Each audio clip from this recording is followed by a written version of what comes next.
feel the warm blood running down the side of my face. I have never felt that kind of pain before in my life. There's pressure crushing my lower back. It's everyone's worst nightmare, being eaten alive by a wild animal. In this episode, 3 remarkable stories from the water's edge. What's it like when you become human prey?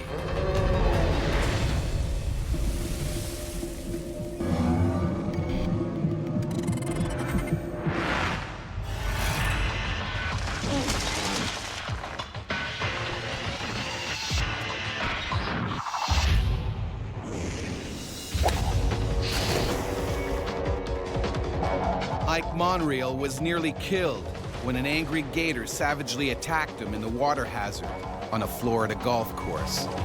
I was slammed from the back. My shoulder wasn't attached anymore.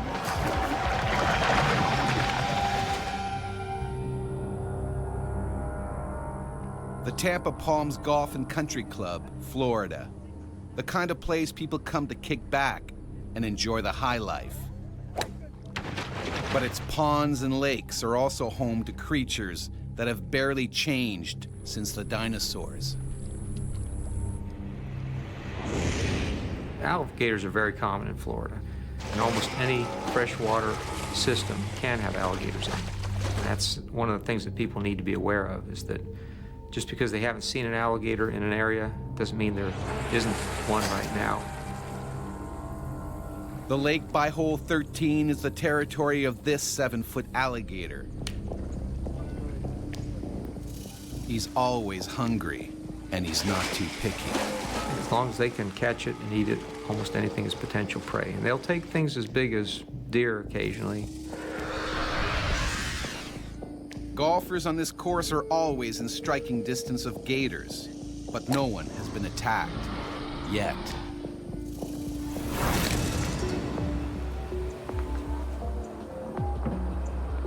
"62-year-old Ike Monreal owns a golf ball retrieval service, diving for lost balls in the lakes here. He normally pairs up with one of his sons, but today he's working solo. Well, I get as many as 12,000 balls in a single day. And at this time and point, I was being paid 8 cents per ball. Ike's been doing this job for the last 15 years and knows how dangerous it can be. I've been nudged not knowing the alligator was in the water. That happens. They'll stay down for 15, 20 minutes. So I've been bumped, nudged, nipped, tail whipped. Almost all of us divers working in the southeastern United States, we have close calls like that. The gator is getting hungrier by the minute. The hot weather triggers its need to kill and feed. Alligator activity is related to temperature. When temperatures get to their highest, alligators are trying to feed on a very regular basis. That's a big concern for Ike. When I approach a lake, I'll look and make sure I'm the only participant in the water. He sees a familiar sight. Saw the usual 7.5 foot gator that's there all the time.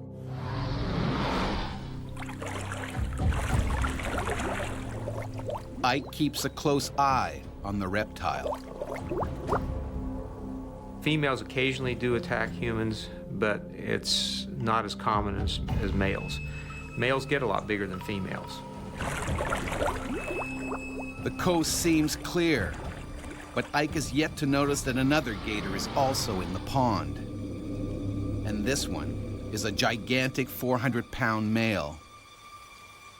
Generally speaking, the larger the alligator, the greater potential problem with an attack on a human.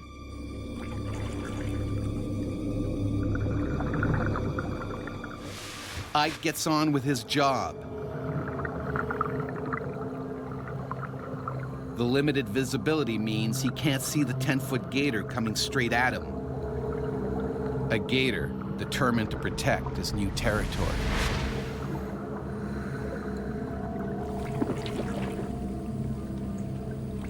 I was just about ready to come out of the water.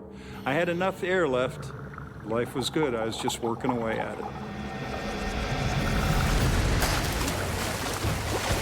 And that's when the gator moves in.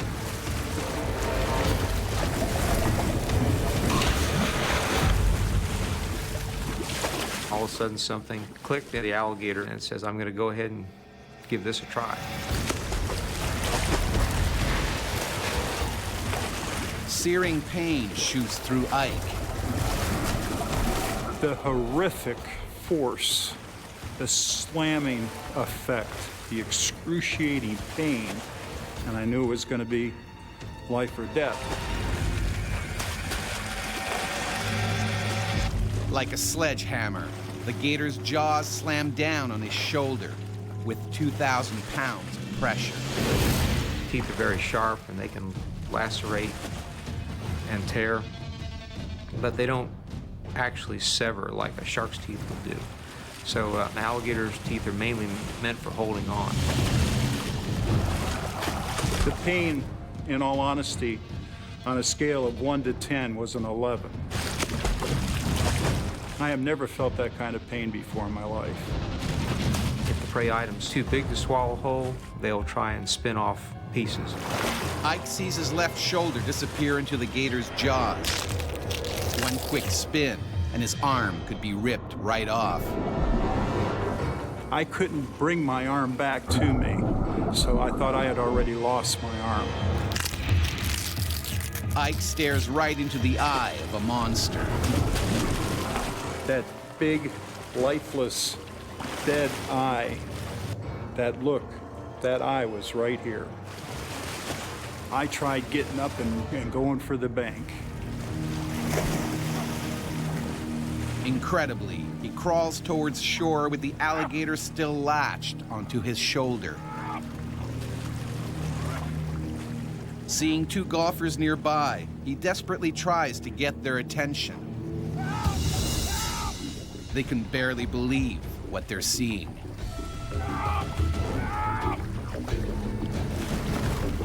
Ike is fighting for his life.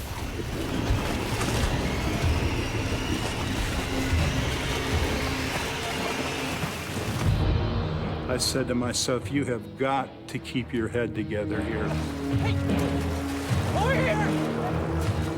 Ike can't last much longer, and he knows it. As well as being ripped apart, he could easily drown.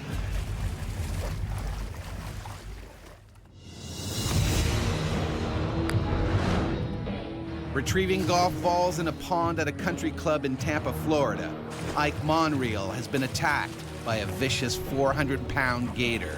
His screams attract terrified golfers desperate to help save him. The shore is only a few more feet away. Rescue is within grasp. And then Ike's gone. He had such size and girth, he just dragged me right back down again. An alligator will try and get the victim off balance, trying to drag them out to deeper water. And once it's drowned, then they will dine on it at their leisure.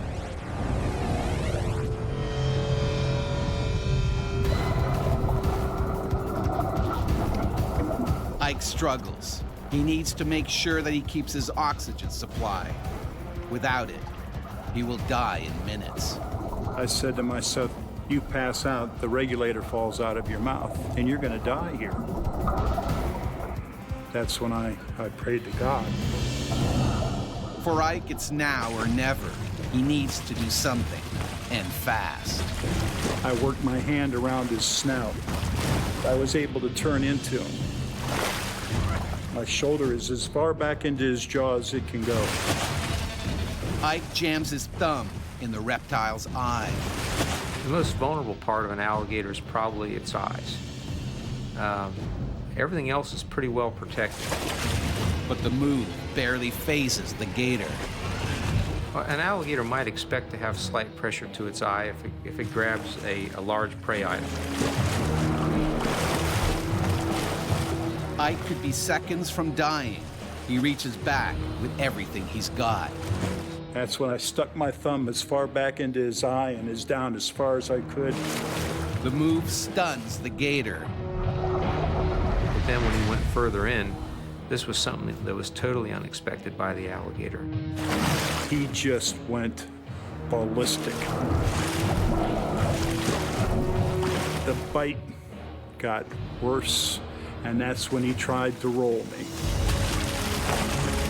They will grab a hold of an appendage and then spin in the water to try and get that appendage torn off. He's in so much pain, Ike can't keep his thumb in the gator's eye socket. I was thinking that it was, you know, the demise. The end was there.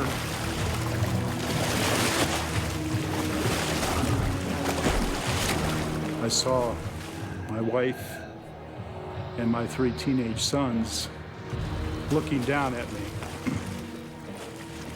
And I said, that's not going to work. I said, I'm not going to die out here. I am not going to give up. Whatever it takes, I'm coming out of the water. Luckily, the fight takes them into the shallows. At last, Ike can get a foothold. Now he can stop the gator from rolling him. I was not going to let him kill me. I was not going to let him drown me. And then Ike goes in for another attack. I certainly wasn't going to let him sit there and twist off whatever he had in his mouth.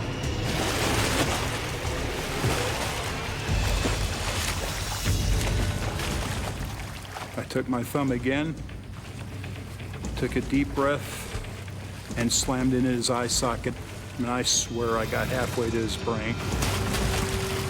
Alligators can feel and react to pain. They don't like that. Against all odds, the giant's jaws finally snap open. Ike seizes the opportunity and desperately tries to get out of the water. They learn very fast and probably realized this was not the type of thing that it wanted to pursue. Ike scrambles onto the bank before the gator changes his mind and comes back. I looked up at the gentleman that was standing on the green. I said, just make sure he doesn't come out of the water after me. I said, I don't think I can handle another bite. The alligator swims away. He went out into the deeper part of the swamp. And at that point, I knew I was safe. Are you all right? Are you okay? He dislocated my shoulder. My shoulder wasn't attached anymore.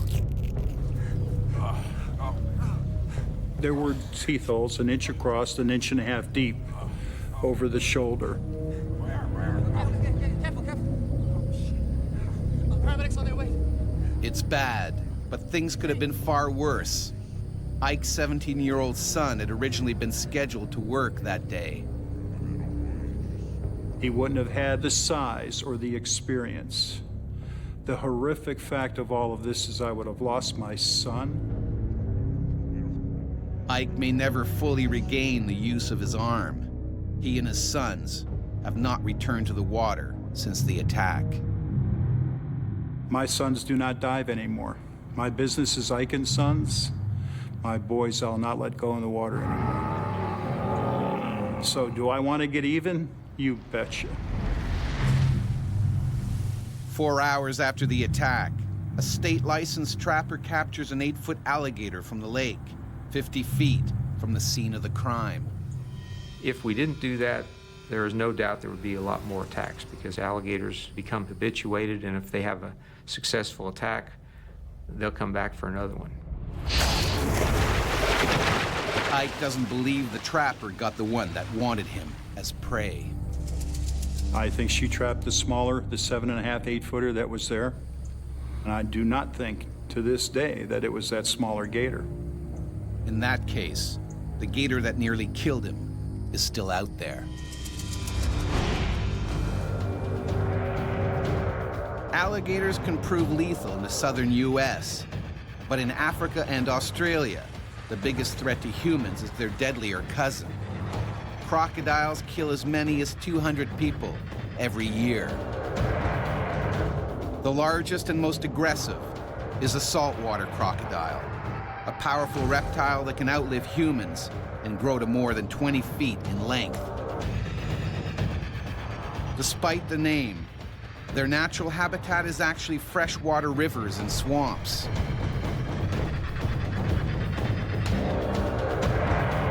What makes them so deadly is their uncanny camouflage.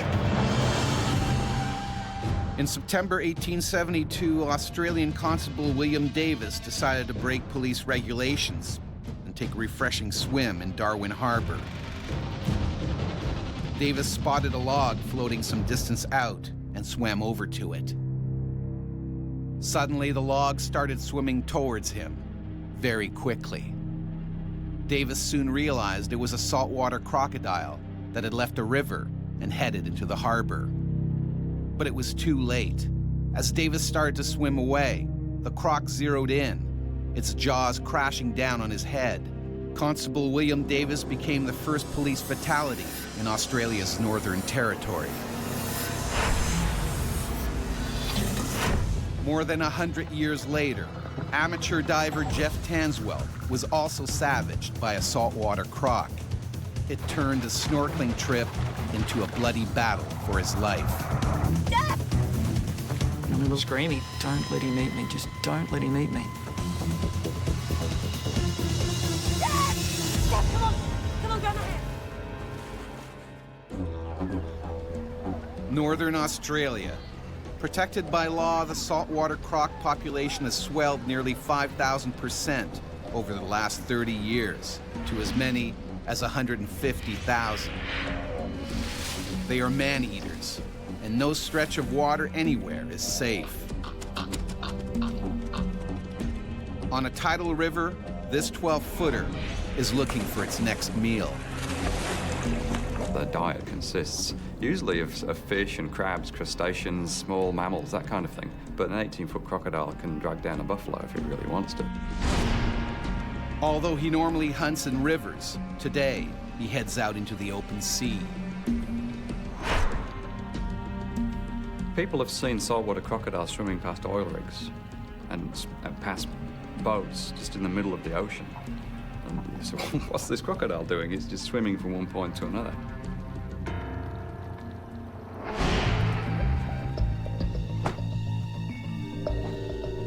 On Thursday Island, at the northern tip of Queensland, 37-year-old police sergeant Jeff Tanswell and his wife Jane, also a trained police officer, are hitting the water for a day of fun in the sun.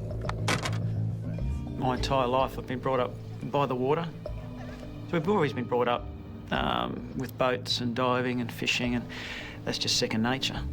If we go fishing, or we'd just go out and have a look and jump out on a reef. Hi! Hey! Hi! Today, they plan on doing some spear fishing with their friends Amanda and Dave. They head towards the remote Adolphus Islands, an hour away. We haven't been there before, so this is going to be another opportunity for us to explore. The ocean around here is dangerous. We're a bit, I guess, aware of the possibility of sharks being in the water.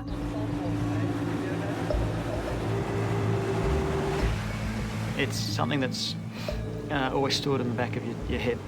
Let's just enjoy the ride, but let's be aware. Keep an eye out for a shark. The last thing on Jeff's mind is running into an aggressive saltwater croc. All I knew was that crocodiles inhabit the coastline, and they need to go from river to river to river. And they do not go out to sea. And that was what I was brought up with. But he's wrong, dead wrong. A wandering killer croc is also headed to the Adolphus Islands on a collision course with Jeff's party.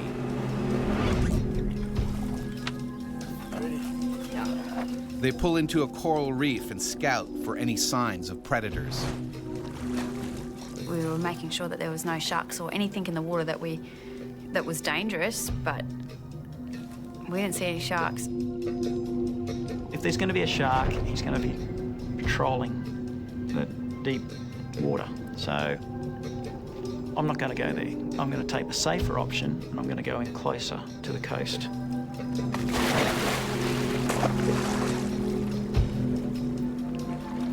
Amanda and Dave are the first ones in. Because they're entering unfamiliar waters, Jeff asks his wife to stay on board.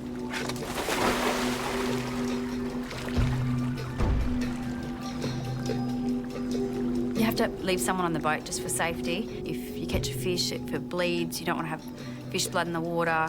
Could attract sharks, so if they catch a fish or crayfish or something, they just hold it up and I start the boat, go over. Jeff enters deep in an alien world where he is both the hunter and the potential prey. You can see all the little colourful fish dancing around in amongst all this brightly lit coral. I saw the other two diving with us. They started heading out a bit wide. And I remember thinking, I'm not comfortable diving out to where the coral edge is, where it drops off into the deeper water, because sharks could come and go.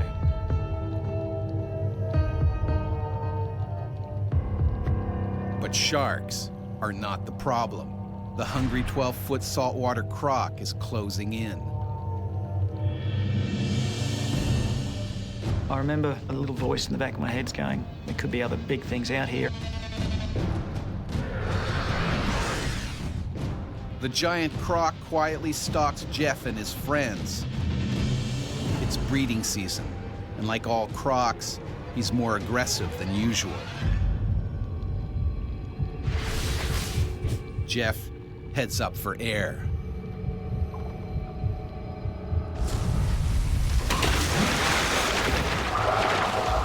I just thought I'd been hit by a boat.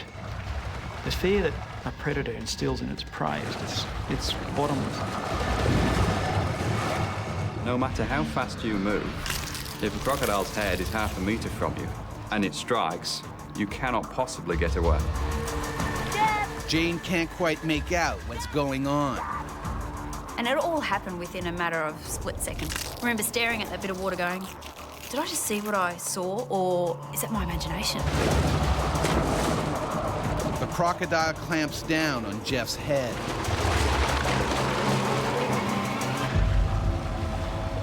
And I've become aware of this pressure on my head, this crushing pressure on my head.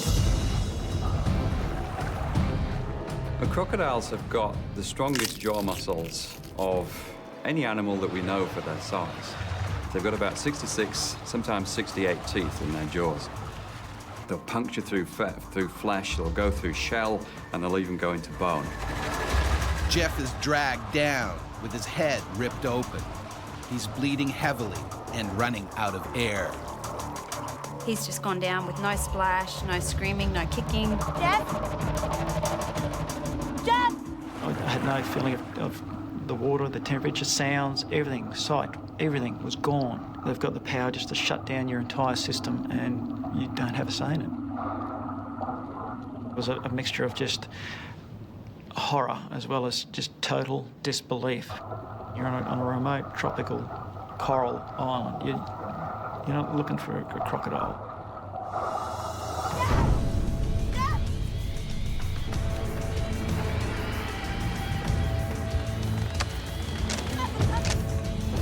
Jane starts the boat to stop it drifting.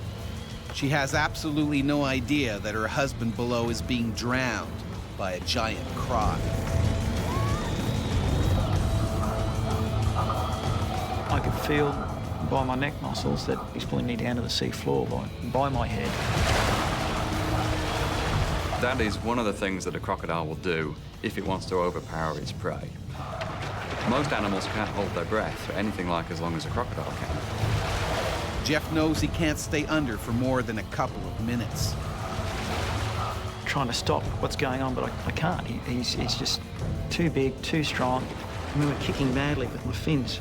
You're just in overload. I don't know if it's adrenaline or what. It's all your senses trying to work overtime to save you.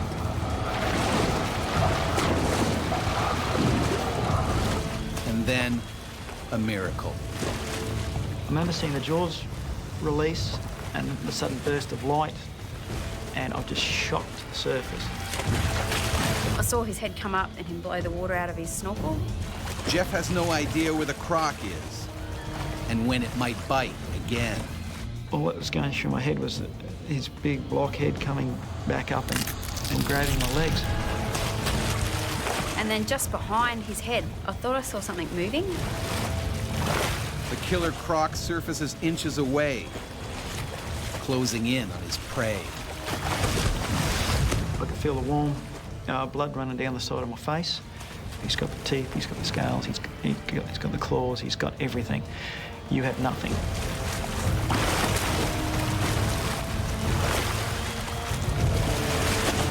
I couldn't believe what I was seeing. It was the most unexpected thing. I remember looking at this thing, and then the brains kicked into gear going, we've got to try and survive this. The croc slowly circles. It sizes up Jeff from every angle. It could rip him apart at any moment. If the prey is large, then it will produce what's known as the death roll.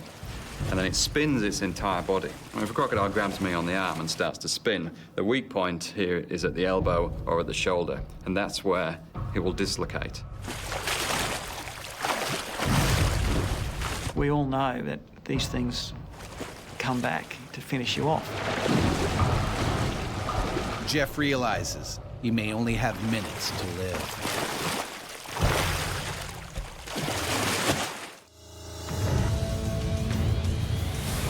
Police Sergeant Jeff Tanswell has been brutally attacked by a saltwater crocodile in Queensland, Australia.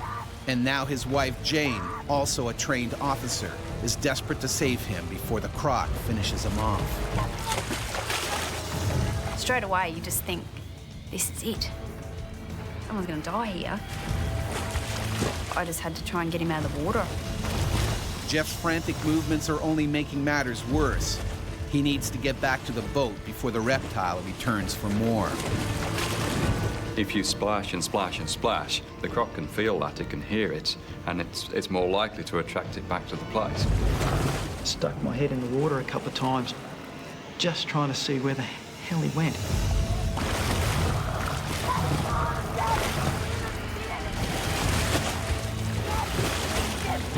Next minute, I had the boat beside him and I was helping him in the boat from the left-hand side of the boat.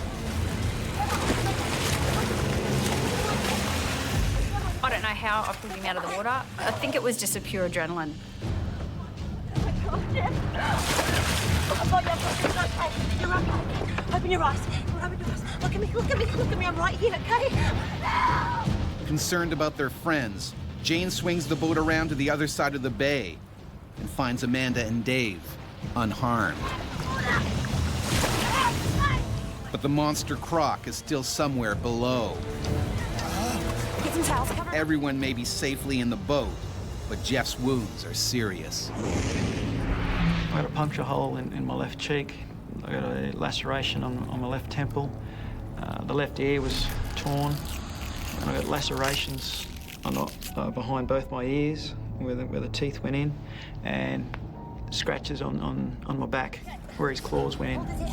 It's essential Jeff gets to the hospital as quickly as possible, but they are a good hour away from the coast. He could have a brain injury. He could have some sort of compression on his brain. He could have a stroke. He could also be infected by the croc. His teeth are covered in mud, covered in bacteria. It's a breeding ground for bacteria. If that crocodile then bites you, it drives those bacteria deep into your flesh, and it can cause a much bigger problem than the bite itself. Crocs kill as many as 200 people a year. And right now, Jeff looks like he might join that gruesome club. We got to the hospital and went straight into the emergency room. I had all my wounds scraped and washed out, which was quite painful. And then they microsurgery my ear and stitched everything back together.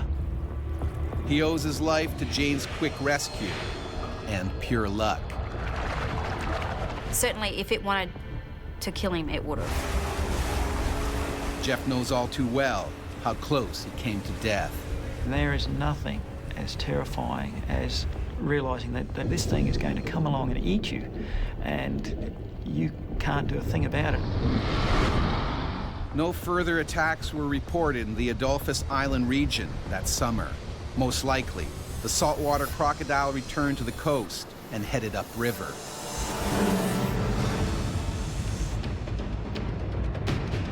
The worst saltwater croc attack is said to have happened in World War II during the Battle of Ramree Island in Burma. Surrounded by British troops, a group of Japanese soldiers desperately tried to escape through mangrove swamps infested with saltwater crocs. The next morning, only 20 survivors were found. Nearly 400 may have been devoured by the hungry crocs. The Guinness Book of World Records ranked the attack as the worst animal disaster in history. But crocodiles are by no means the most dangerous animal in the water. That title falls to the hippo, Africa's most deadly creature. Weighing as much as a small pickup truck, hippos kill around 200 people in Africa each year. For millennia, they have been a deadly threat to people living throughout Africa. The mighty Egyptians had the most to fear. Hippos used to live all along the Nile, the lifeblood of their civilization. They were a danger to boats and to people working on the river's edge. The animals were considered so powerful, they were associated with gods. Kings hunted them from royal ships. It was a brutally dangerous sport. In around 3100 BC, Menes, the first king of unified Egypt, is said to have been carried off and killed by a hippopotamus during such a hunt, ending his 62-year reign. More than 5,000 years later, while leading a river safari in Zimbabwe, guide Paul Templar also found out just how brutal a hippo attack can be. I had tusks going through me every which way but loose. There was a lot of blood in the water. You could see he'd been quite badly bitten.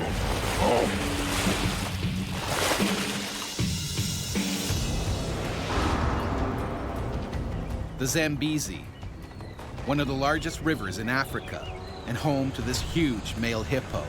The lone bull is particularly aggressive. It probably recently lost a fight with another male and was thrown out of its pod or herd.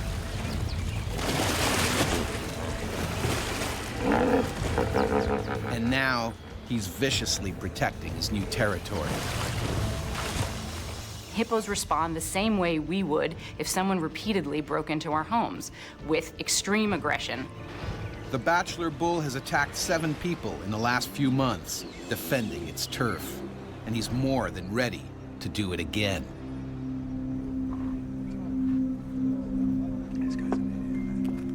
Zimbabwe river guide Paul Templar is enjoying a quiet afternoon off when he's unexpectedly asked for a special favor. Hey, what's up, man? Good, man. How you doing, man? Cool. All good. Hey guys, I got plans. Go to Sunset Cruise. I was sitting in the pub when the folks came in and said, hey, we need a guide. So now I had a tough choice to make. Do I spend the rest of my day sitting in the pub, or do I go and lead the canoe safari? No, for today. Okay. Let's go.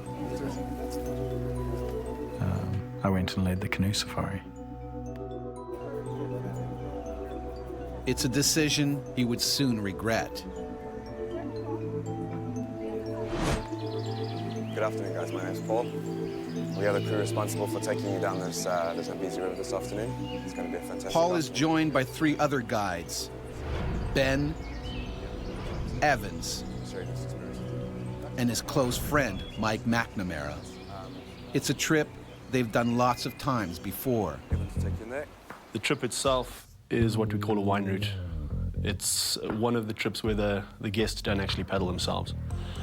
And the idea is that they just relax and watch the sun go down. It's a sunset trip. It lasts about an hour and a half.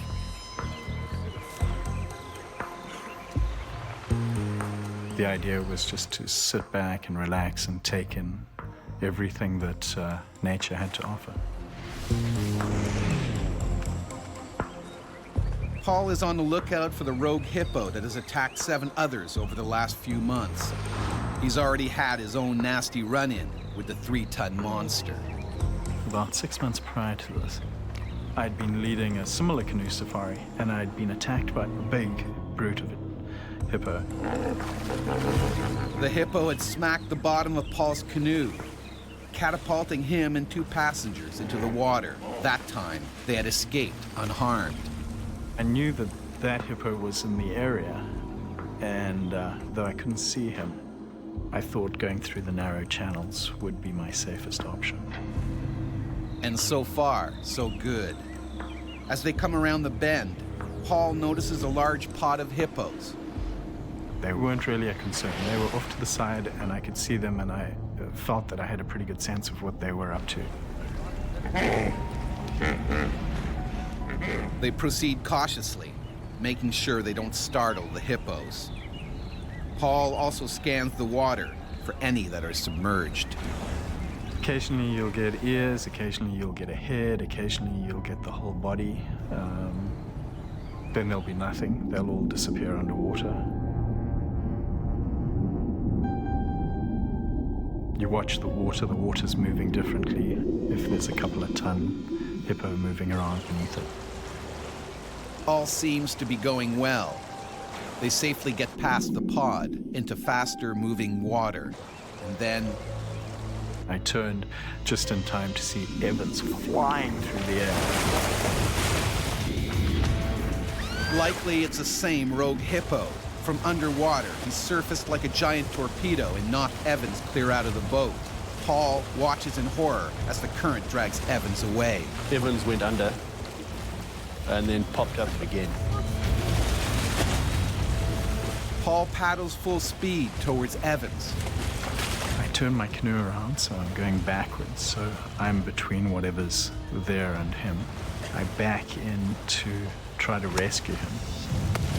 Paul reached for him with a paddle, shouting to him to grab the paddle so that he could pull him out. I'm probably 4 or 5 feet away from him when I see this bow wave cruising in towards me. And it was at that point where the hippo just erupted next to Paul.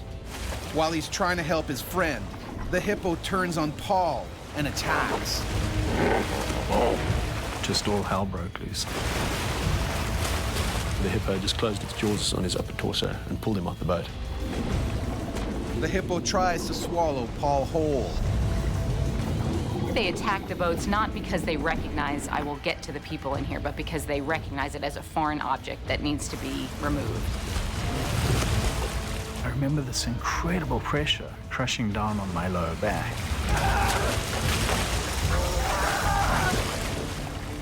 Hippos are not interested in eating the people that get attacked. It's an aggressive reflex of, if I encounter something with my jaw, I will crush it.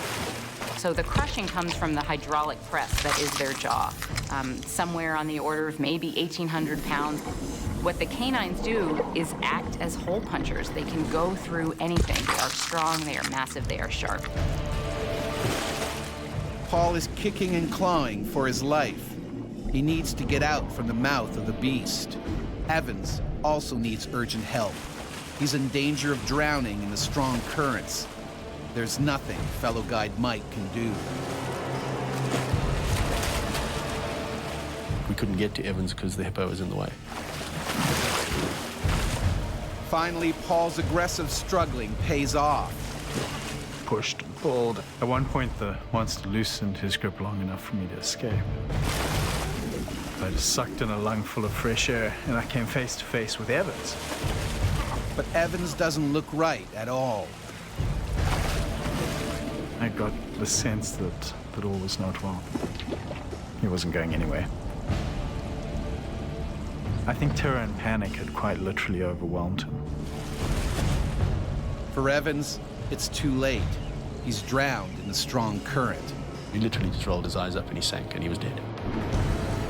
And that's when the hippo zeroes in on Paul again. At this point, it was all up to the hippo, and really, there's nothing you can do. This time, the hippo is clamped down on Paul's legs, tearing into skin and bones. The hippo started the attack and was not going to finish the aggressive behavior until the intruders were gone. It happened very quickly, and You could see that it was a serious attack, that there was going to be some serious injuries out of this. They don't just try to win, they try to destroy their opponent. One of the clients watching later said that it was like watching a vicious dog, literally just trying to rip apart a rag doll. This huge tusks tearing through my torso as he drove me underwater. So I had tusks going through me every which way but loose. He bit down so hard that I thought for sure he was going to bite me in half. The hippo has speared Paul badly, and now he starts dragging him down to drown him.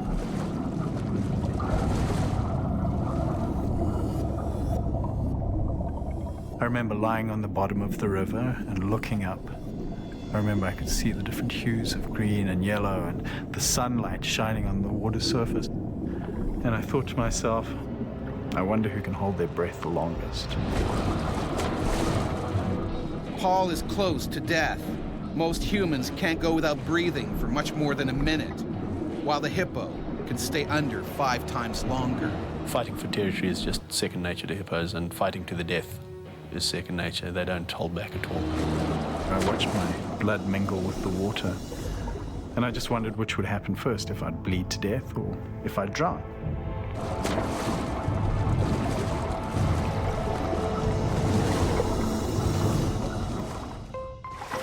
During a bloody hippo attack in Zimbabwe, Africa, one man has died, while another, river guide Paul Templar, has been gored by the creature's teeth and dragged to the river floor. And now, Paul is also drowning. All anyone can do is look on helplessly. The amount of blood that was in the water showed that Paul had been bitten very badly. There's no sign anywhere of Paul. There's no way he could have survived a second attack. I didn't think I'd see him again. And then Paul popped up.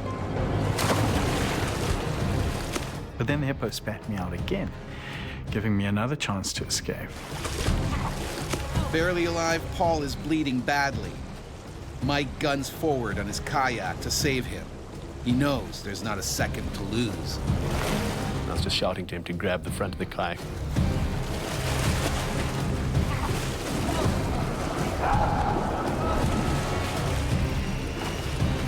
I managed to grab a hold of the handle on the boat's nose. For a moment, Paul seems safe. But the hippo comes back for more. It tries to chomp down on Paul's dangling legs. Any second, he'll be dragged down again. He was hitting and thrashing, and it was not good. I knew I didn't have much left in me. He can barely hold on. One arm is shredded. Both shoulders are punctured with bites. But astoundingly, the hippo backs off. They're very unlikely to actually come into shallower water to follow an attack. It's not what they do. To get to the shallows, Mike has to fight the current. Paul is losing his grip. I was bleeding profusely. I was getting weaker. Paul hangs on. Mike paddles wildly. It's a race against time. I paddled to a point where there was a tuft of grass on a small rock sticking out of the river. The longer it lasted, the more it sapped my energy. Finally, they reach the shallows. I don't know how we do it, but Mac dragged me out of there. The hippo then stopped the attack, moved back, and popped up, but not actually following us into the shallower water. Out of his element, the hippo gives up the chase. Paul, I got you, buddy. Just hang in there. Paul is barely alive. Paul, hang on, look at me. Look at me, buddy. Just keep breathing. We got you. He needs medical attention desperately. To make matters worse, the first aid kit and a radio have both washed away.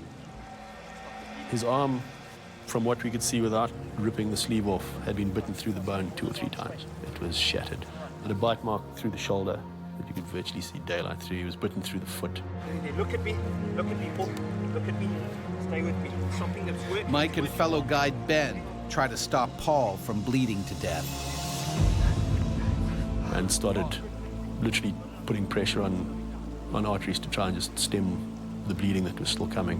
I can feel my lungs full of blood, man. Thinking fast, Mike uses the only thing available, cling wrap from the safari meals.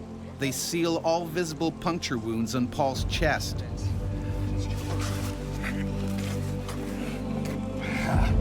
Mike and Ben lift Paul into a canoe. When I put him in the boat and sent him off, I thought he was going to die. Hold on. He definitely didn't look as though with those injuries he could survive. The only way out is right through the killer hippo's territory. What we're seeing is an animal under stress. The first time that someone breaks into your house, maybe you won't fight them off. The second time, maybe you'll fight them off a bit more. By the 10th time, you know, you're armed and ready to go. But as we were pulling out and this angry hippo was still there, I thought for sure he was going to come and finish me off. But the hippo chooses to stay put, and Paul is quickly taken downriver. By chance, along the way, they meet a local medical crew conducting emergency drills. There's a shock trauma team who are just practicing. Just go figure, a couple of minutes away. They take Paul on an 8-hour drive to the hospital, where he learns that his arm is beyond repair. They took off part of this arm. They took it off just above the elbow to start with. I got gas gangrene, which meant that my body was rotting from the inside. So they ended up having to chop more of me off. In the end, his arm is amputated. Mike and the river raft clients are rescued later that night. A search party is sent out for Evans. It was a full 2 days before we found his body quite a bit further downstream. It had washed out. The rogue hippo is never found.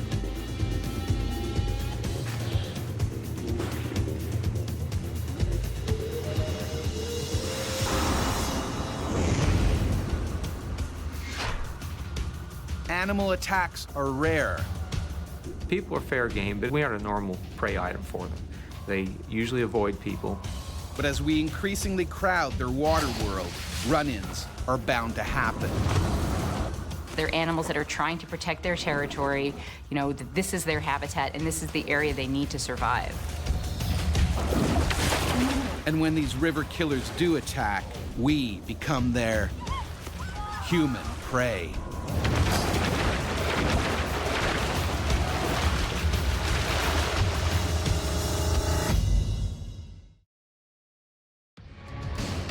I have this memory of blood pouring out of my face onto the ground. We were all gonna die. I knew I'd be bitten. It's panic, fear, terror. You're scared. It was so completely overpowering.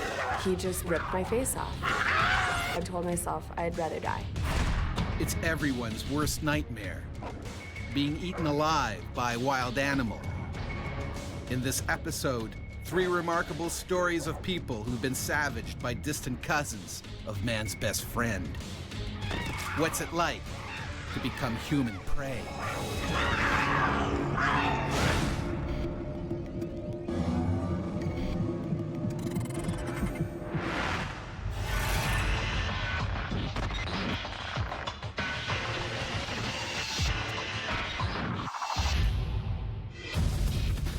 On a canoeing holiday in the Canadian wilderness, the Delventhal family was savagely attacked by a lone wolf. There was nothing we could do to stop a wolf that wanted to eat us. Algonquin Park, Ontario. A vast landscape of forests, lakes, and rivers. A popular destination for hikers and nature lovers. And home to predators, including the eastern wolf. The conventional wisdom in North America is that wolves are basically harmless.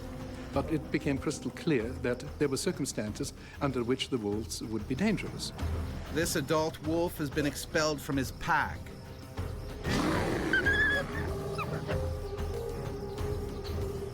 Forced to fend for himself, he's become an opportunistic predator, scavenging kills and raiding campsites.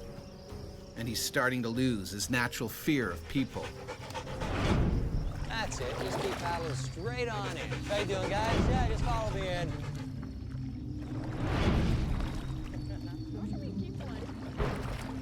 The Delventhal family is near the end of a 9-day canoe trip, some of the park's most remote areas. All right, then. We wanted to get away from people, get away from human contact, really get as much as possible into nature to appreciate it as a family. Yeah, dig right in there. It had been one of the best trips, probably one of the high points of our lives together as a family. As the day ends, the Delventhals look for a place to set up camp. Hey, Tracy, how about right over here? The perfect spot, isn't it? All right. Great job, guys. They're unaware that something else has also picked this site. We got ourselves a camp set up, get the fire going. The wolf gravitated to the campsite because that was a place where in the past it may have smelled food, experienced food. Although both parents just want to kick back and relax, their older boys have plans of their own. You're dead. We wanted to go out on the water and see the sunset. And our parents had very strict rule that me and my brother Eli were not allowed out in the canoes without one of them in the canoe. So we needed to convince one of our parents to go out with us. What do you say, Mom? We're gonna stay here and make dinner, and you boys go ahead. Tom and his two older sons set off in the canoe. He has no idea a hungry wolf may now be sizing up their little brother.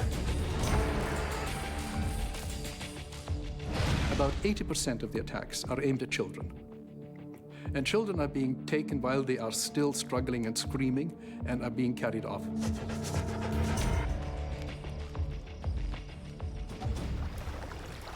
As Tom and his boys paddle further away from their campsite, they bump into other canoeists who tell them about an old Algonquin Park tradition. You ready? Let's do it. The wolf call. We sort of bunched all the canoes together and started howling, you know, more or less in unison, doing our best to sound like wolves. When you howl, you let the pack know that you are another wolf and you're encroaching on its territory. The lone wolf closes in, possibly worried that rivals may attempt to steal his tempting evening meal. The forest around the site was really thick. You couldn't see into the forest at all. And I heard something and just saw the side of something.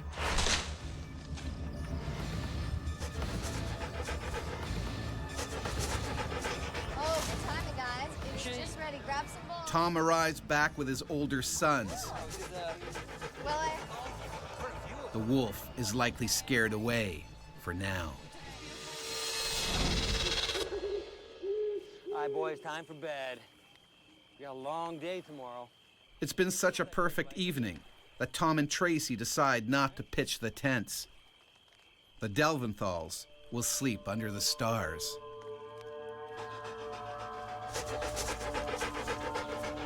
But sleeping outside makes the family vulnerable. My mom put Willem, who was only 3, in between me and Eli, you know, who were considerably larger than him. Me, Willem, and Eli were down in our own little group.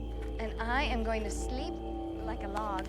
Tom and I, we were lying out under the stars and agreed that it was the most peaceful, grounded, safe that we'd ever felt in our lives.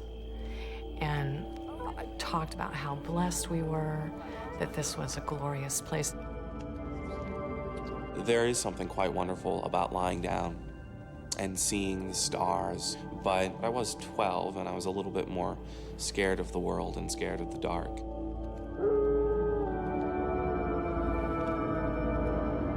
The ravenous wolf bides his time. He waits until the family is still.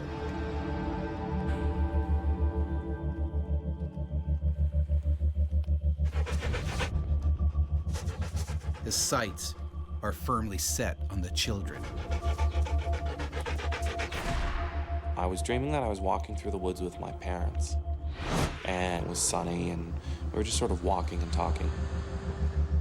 Finally, the wolf makes his move. He zeroes in on the most accessible prey, Zach.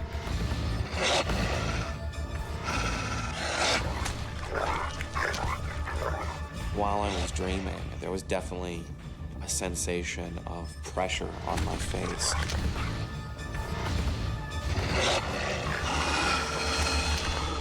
The wolf, as a killing machine, is extremely powerful. They really slice through tissues and meat and muscles and tendons. It's very severe. Incredibly, Zach keeps on sleeping.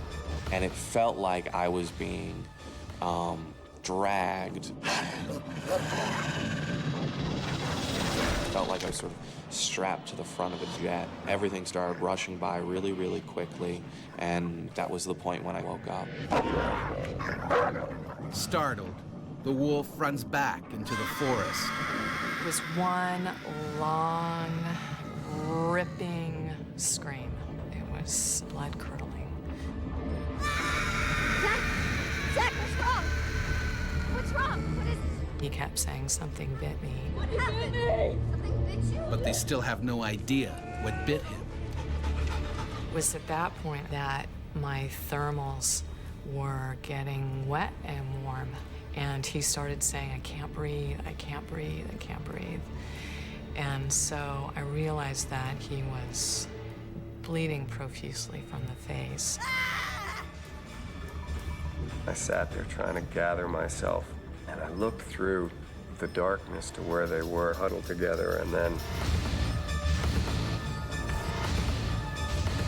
I saw the wolf.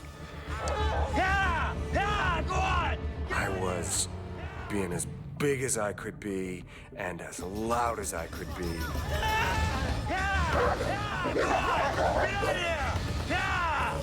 I had to get it away from my wife and child.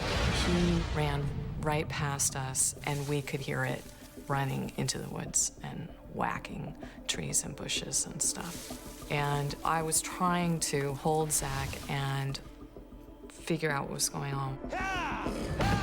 The animal retreats. The wolf! And I immediately started panicking. Could kill the whole family. Hey, baby. I kept just pulling him down and whispering, you have to stay calm. We have to stay calm. We have to stay quiet. We have to know where it is. But with only a flashlight, the family has no idea where the wolf is hiding, whether it's vanished or simply biding its time. Wolves have a marvelous tapetum lucidum, which is the technical name for a membrane in the back of the eye which reflects light. And so wolves can see at night much better than we can. The wolf is probably watching the family's every move. He will choose the best moment to resume his attack. I thought we were all gonna die. I thought that there was nothing we could do to stop a wolf that wanted to eat us. On a canoeing trip to Algonquin Park, Ontario, the Delventhal family has fought off a savage attack by a lone wolf. Yeah! Yeah! Go on! Yeah! Yeah! Go on! They're terrified it will strike again. First thing I found was my paddle. It was the biggest of all of the paddles. Yeah! Yeah! And I went back to where he had disappeared and stood there for about half a minute till I was satisfied that he was gone. You right? Let me see, let me see. Let me see, Zach. Let me see. My dad came up in front of me and shone the light in my face. Let me see, let me see. Let me see, let me see, Simon. The first thing I saw was the terror and the fear in his eyes. And I could see that his cheek was totally torn through. I just kind of stopped and said, oh my God. And mean, it was slow and it was horrified and hopeless. And it was all there, and the oh my God, and the look on his face. And I knew it was worse than I thought it was.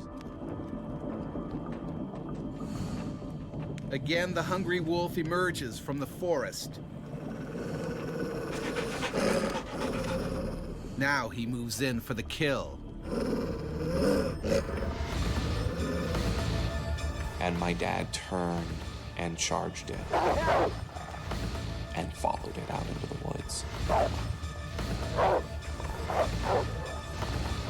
It was really scary, but I was gonna beat him. I was gonna destroy it. Yeah, go on! Get out of here!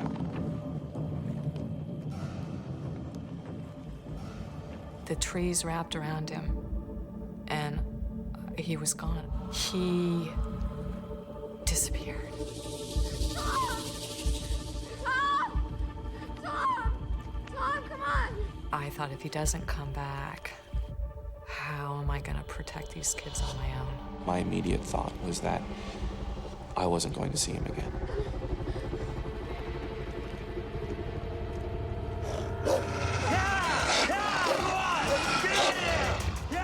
It was the darkest night I can ever remember, but all of my senses were really, really sharpened, and I felt like I could see exactly where he was.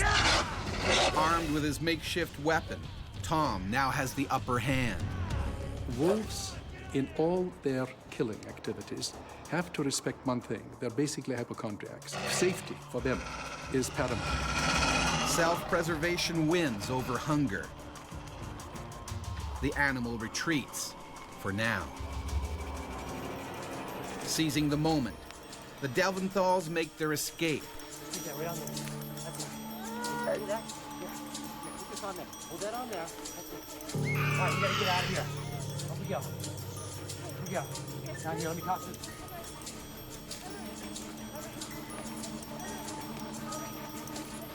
Let's go, guys. Let's go.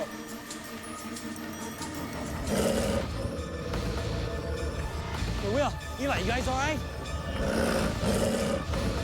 Hey, let's go, baby. Let's go. Tracy, let's go. Zach, hold on. There was this moment of pushing off the site, and then I remember just going, because I knew at least the wolf couldn't get us now. The family may have escaped the wolf's jaws, but Zach is still in terrible danger. He's losing blood fast. Hey, Zach, hold on, son. You'll be all right. I thought about dying, so I was just sort of peacefully lying in the boat and figured I could slip away now and it would be easy. What changed my thinking was thinking about my family and thinking about how much they would all miss me.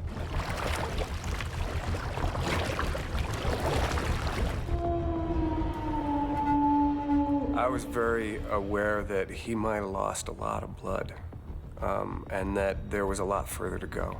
We couldn't find our way out, and that was just feeling like incredible powerlessness on my part. I was really angry at myself, frustrated with myself, and frustrated with the situation. After 3 long hours, the family sees a glimmer of light. They arrive at a lodge, but the hospital is still another 4 hours away.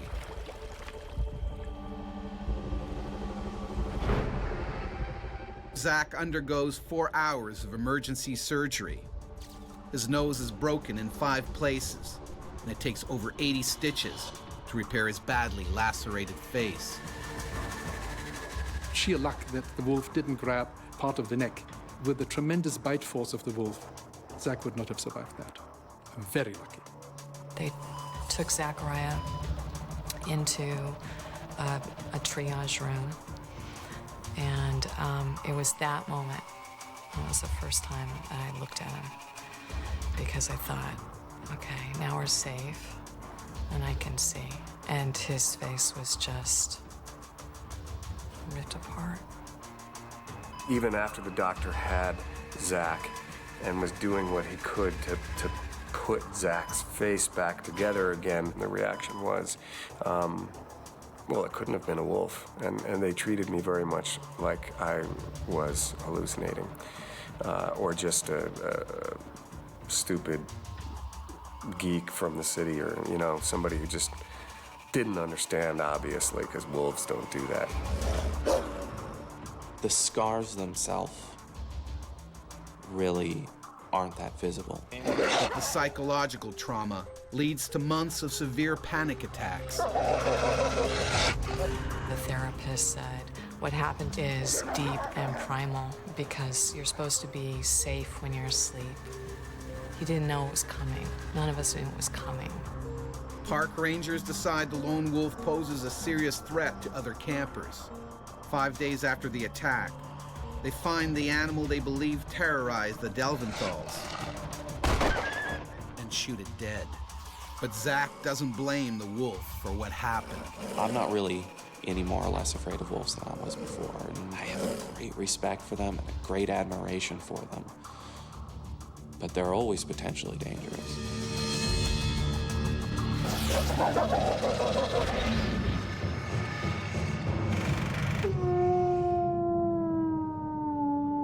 Throughout history, wolf attacks have been the stuff of nightmare and legend.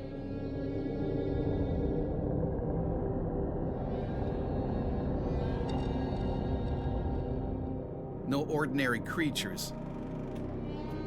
In mythology, they often represented evil, even the Antichrist.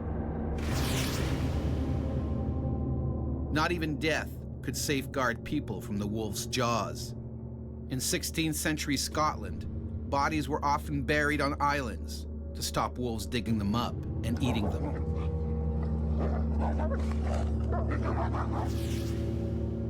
No European settlement, it seemed, was safe. In 1879, in a village in southern Finland, a pair of wolves went on a bloody rampage.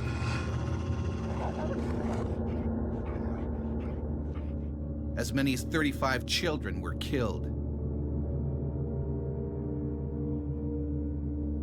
Eventually, the Finnish army was called in, but the wolves proved elusive. It took 2 long years to halt their terrifying reign. The female wolf was shot dead.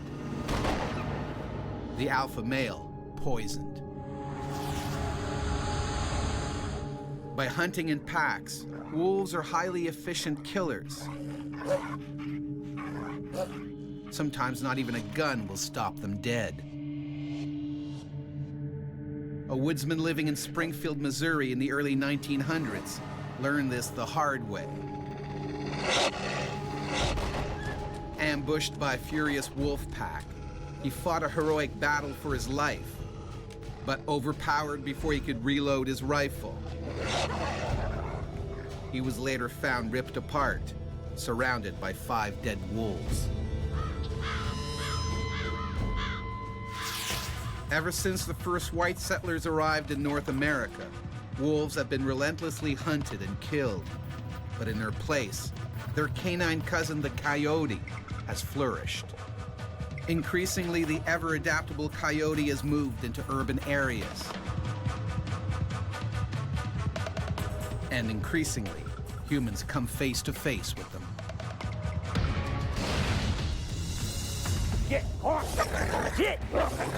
One afternoon in his yard, Jimmy Hawthorne ran into a wild coyote with rabies. I couldn't believe what was happening. I knew I'd be bitten. It was scary.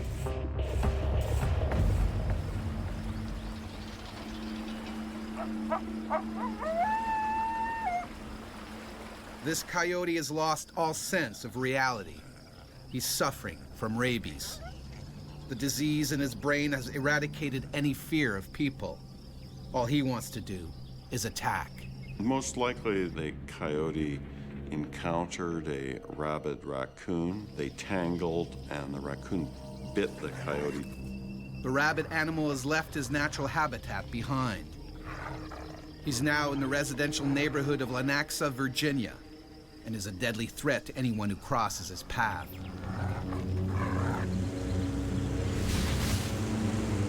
"47-year-old Jimmy Hawthorne is working in his yard on a lazy Sunday afternoon. His wife is inside, taking a nap. It was a normal day. I was actually using the lawnmower to blow the leaves off the yard. Jimmy is completely unaware that he's being watched. I probably see coyotes once a month, and then when they see you, they're gone. They're scared of humans. But not this coyote.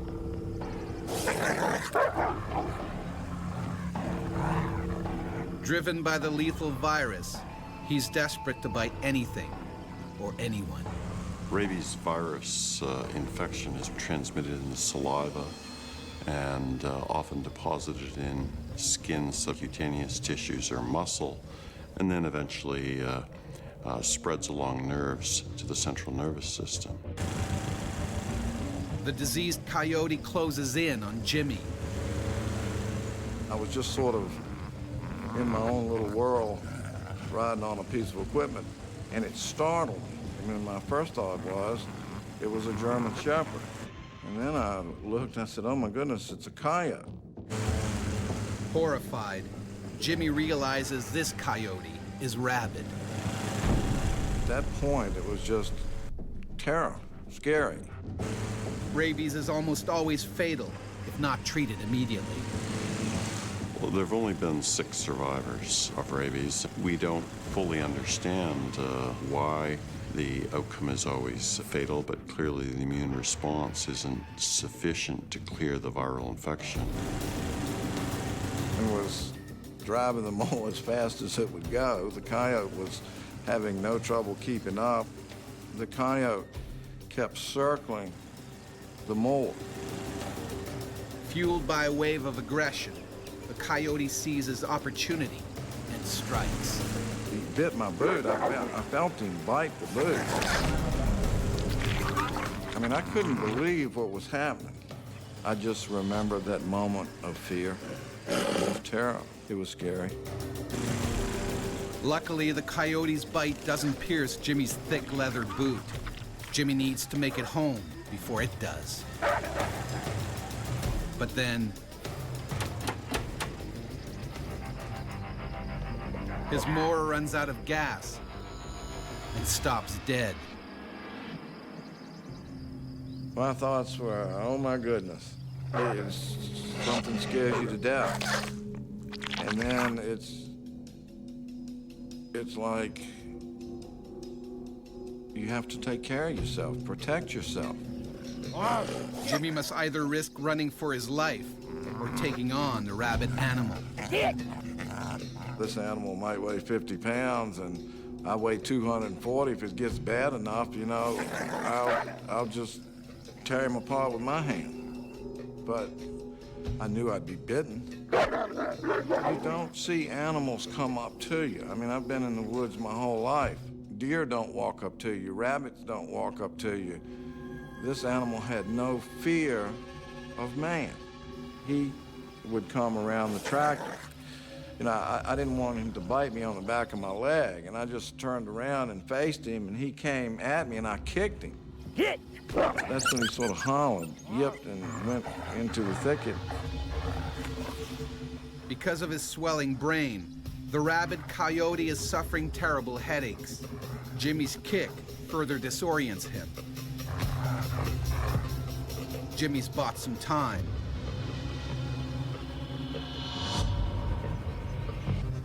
But only a little.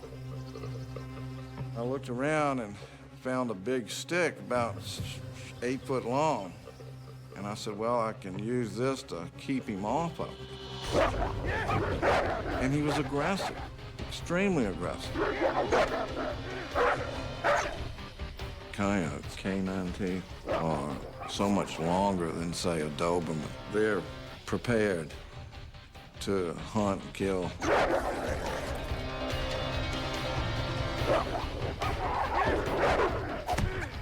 Wielding the stick, Jimmy scores a direct hit to the coyote's head. The crazed animal retreats, for now. Jimmy races for the house, but the door is locked. His wife still asleep. And the rabid coyote isn't yet done with Jimmy. I'm knocking on the door, and then I see him running across the front yard, coming back. The ever more aggressive coyote closes in for the kill.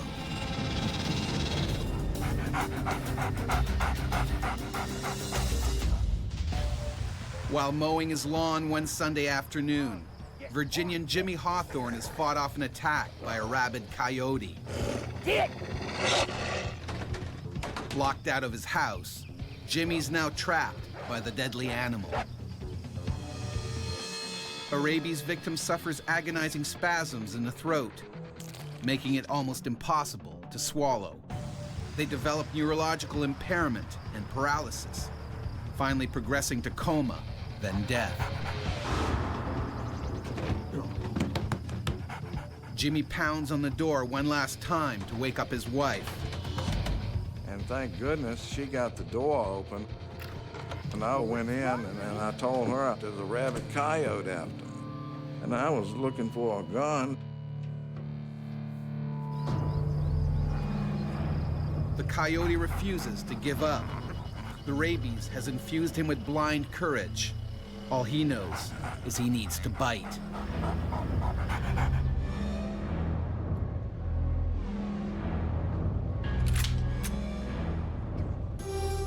Jimmy has to end the battle now. In the initial stages, it's panic, fear, terror. Honey, you stay inside. You're scared.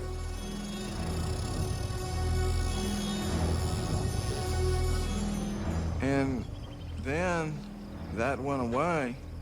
Goes from fear to aggression. It almost makes you angry. Leaving the sanctuary of home, Jimmy goes in search of the deranged animal.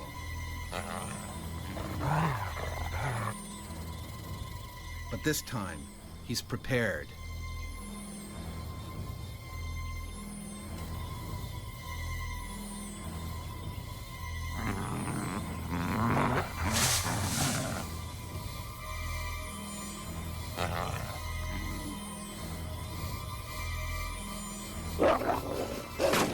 Just a reflex action, I shot him. And killed him. When the animal is tested, experts confirm the rabies virus. Thankfully, Jimmy is healthy, but the psychological trauma remains. When I'd go to bed, I'd close my eyes and I would see the coyote coming at me. Now, when doing the gardening, Jimmy and his wife are always on guard, just in case.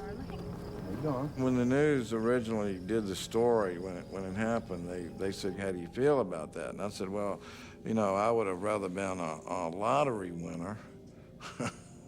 So it was amazing to me how everything is nice. You're at home, it's a Sunday, you're working on your property, everything's calm, and then everything turns into chaos. It's scary, you know?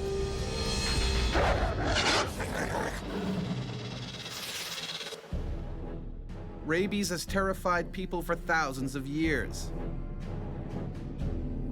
In the 16th century, a deadly epidemic swept across Europe.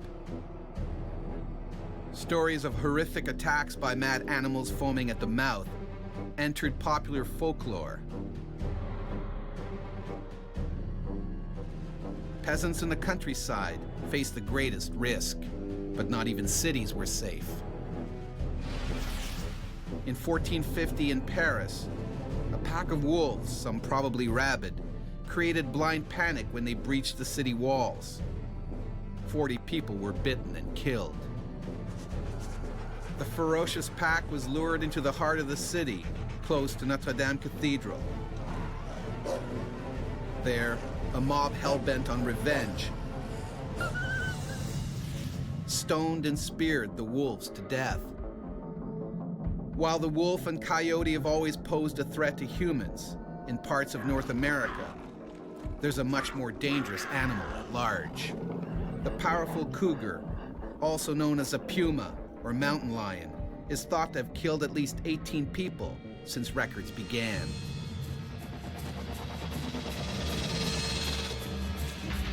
Aniela was almost one of them. While on a mountain bike ride with her friend, a cougar pounced and tried to snap her neck. And you think, this is just a nightmare. I told myself I'd rather die.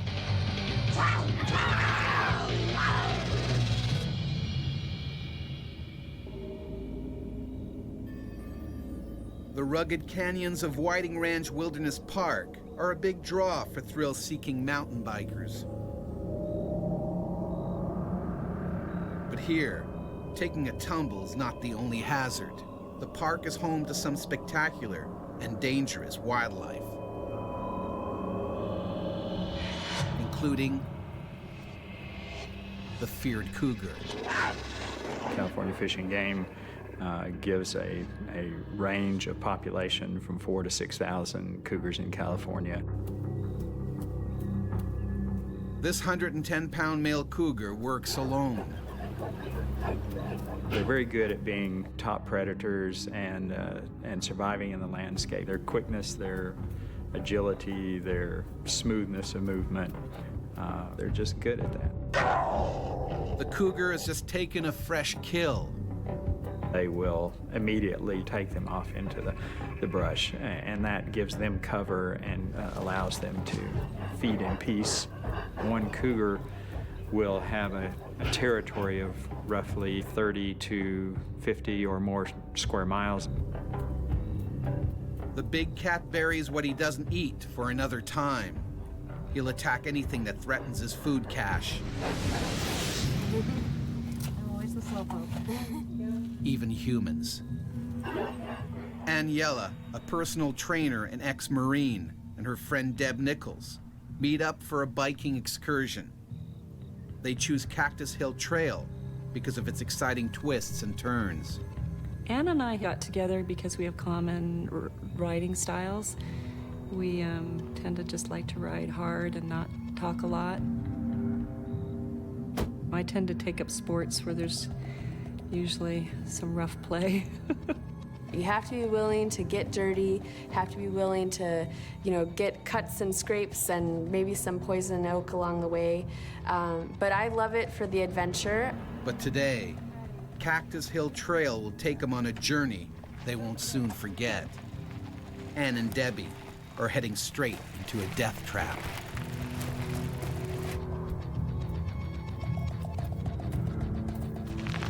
We were just kind of, coming into the downhill section. You're gonna finish the ride soon. All the climbing is done. And our goal was to make it out before it got dark. The cougar jealously guards its precious food.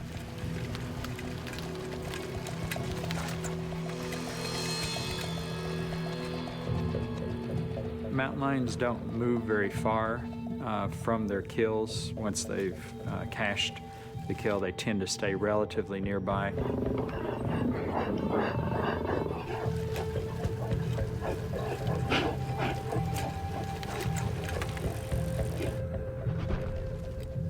Just up the trail, another cyclist discovers an abandoned bicycle. Hello? He has no idea who it belongs to.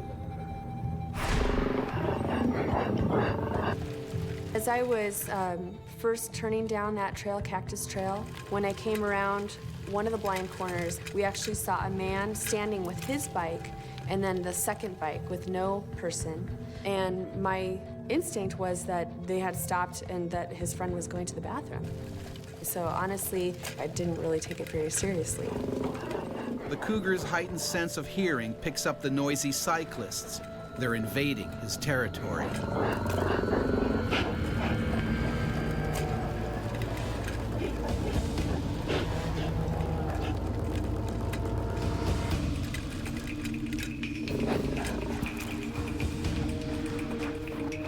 wish I had her energy.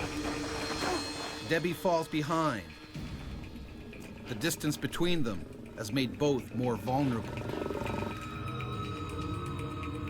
Thinking his food cache is threatened, the mountain lion moves into attack mode. As I was moving down the trail, what caught my attention was I saw a flash of movement. I saw kind of a reddish-brown fur. Initially thought that I had startled a deer, and then the impact. A cougar can leap a great distance in the realm of 20 to 30 feet and will jump on their back and bite the back of the neck. The only thing I can liken it to would be if you're riding your bike and you got hit by a car from behind. That's what it felt like to me. I mean, the impact was unbelievable. I was face down and he was trying to bite at the back of my neck. And I knew, okay, this isn't a deer. A lion's impetus is to kill as quickly and as efficiently as possible because that reduces its own energy expenditure and its own chance of harm. I just couldn't believe that that had just happened to me. And you think, this is just a nightmare. This can't really be happening. You can't wrap your brain around it. Anne's helmet protects her, for now. But the cougar is determined to win this battle. If they don't kill with the first bite, they may move their bite gradually around to the front of the throat and take the prey down by asphyxiation. You know, it was like nothing I've ever experienced before in my life. It was so completely overpowering. I could feel it actually hanging on to my shoulders. The lion's claws were dug into each of my shoulders, and he was trying to bite at the back of my neck. He was able to manipulate and move me around, release his grip and grab on again and just drag me. I could hear Anne's cry, screaming, and it sounded unusual. It sounded like a siren over and over, and then just within an instant, I came around the corner and saw the mountain lion. Debbie needs to think fast. In sheer desperation, she tries to scare the animal away.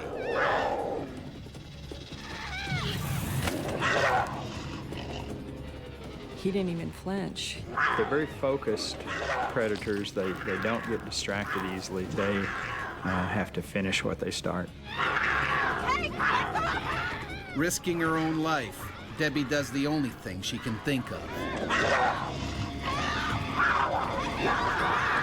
When I grabbed her leg, I thought, it was going to be something that would, alarm him at least, but it didn't. It didn't seem to faze him. All it would have taken is one swipe from that lion to take Debbie out. And she put herself in that situation where that was a very strong possibility. And I, had a death grip on her calf area. I was just amazed at his strength. I just remember watching her face and watching her hanging onto my leg and screaming at the top of her lungs. Debbie's frantic attempts aren't working. She can't pry her friend loose. I was very aware that he just basically ripped my face off. An adult male cougar's powerful jaws are comprised of 30 razor-sharp teeth. Measuring as long as 2 inches, these massive canines are used to deliver a lethal bite. The other teeth are specialized in slicing and shearing flesh. They're able to crush leg bones, femurs, large bones, and commonly eat the entire skull. They're very, very strong. Anne is fighting a highly motivated killer and losing. To be honest, that was the only time. It was for a split second, but I basically told myself I'd rather die. I don't remember anything but his tail smacking in his eyes and thinking, I'm so close and I'm screaming so loud, why don't you let go of, her face?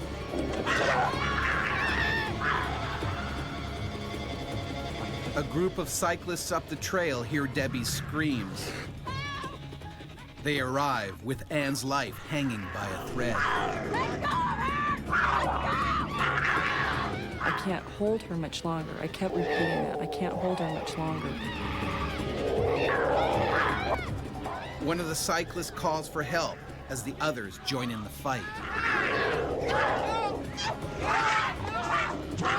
But it's almost too late. The animal's large canines sink into Anne's throat. Once he locked down, things started to go black. You know, I started kind of seeing stars. And I knew that that was going to be the end. Aniela is now on the edge of death, and her friend is powerless to help.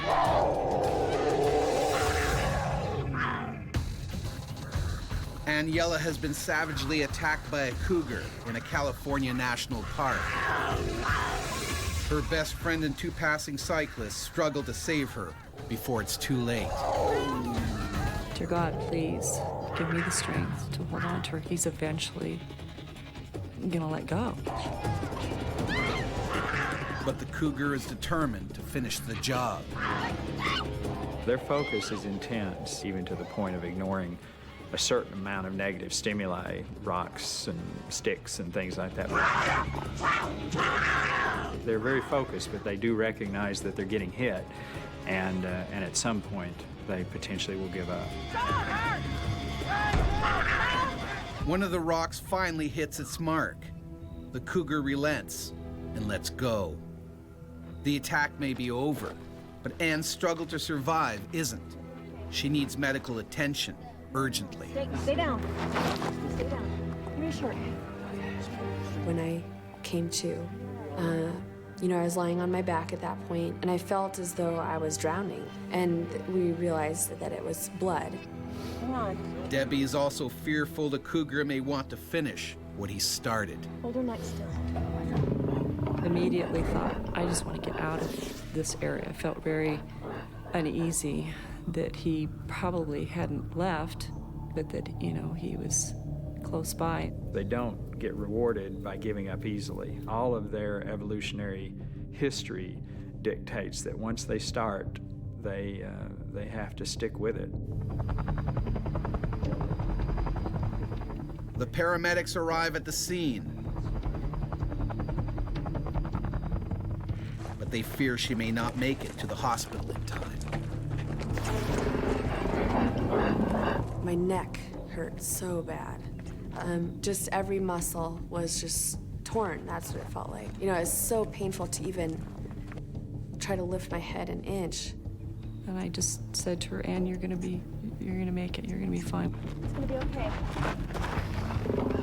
The cougar stays in the area, still protecting his food cache, while Anne is airlifted to the hospital. Surgeons tell Anne that the cougar's bites were millimeters away from ending her life. My plastic surgeon told me he found 40 bite wounds to my neck alone, and then I had obviously severe wounds to my face. It wasn't going to be a quick fix. This is not like one surgery, I'm back to normal. And then I realized I'm not ever going to be back to normal. Later that evening, park rangers locate the owner of the abandoned bicycle.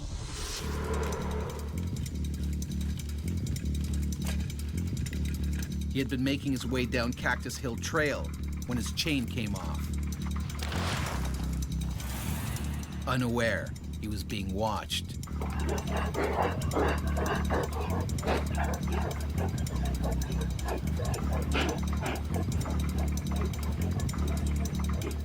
The animal struck with deadly force. The cougar likely snapped his victim's spinal cord in one bite.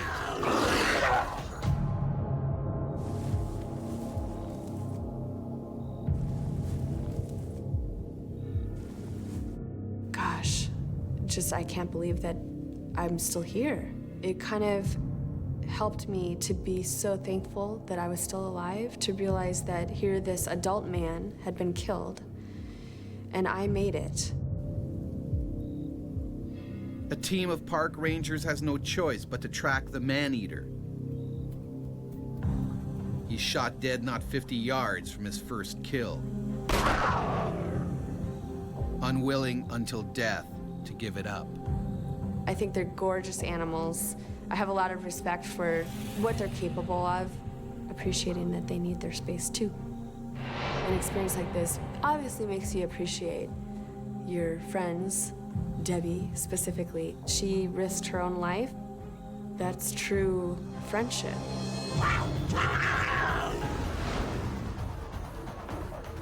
Their domestic cousins may be household pets, but in the wild, hunger or disease can occasionally drive these animals to target human prey.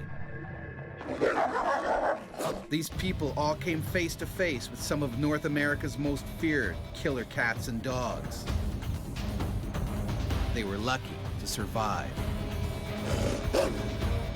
We were aware that there's mountain lions, but I just would have never thought that they would turn on me. The general advice is don't run, don't play dead, fight, because your life depends on it.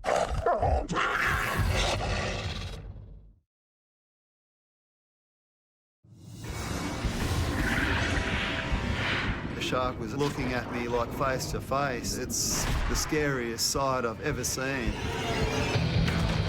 He actually latched his mouth onto my right arm and just threw me around on the bottom of the Gulf like I was a rag doll. And a picture that stays with me is of this great big head coming up towards me. The fear of dying was unbelievable.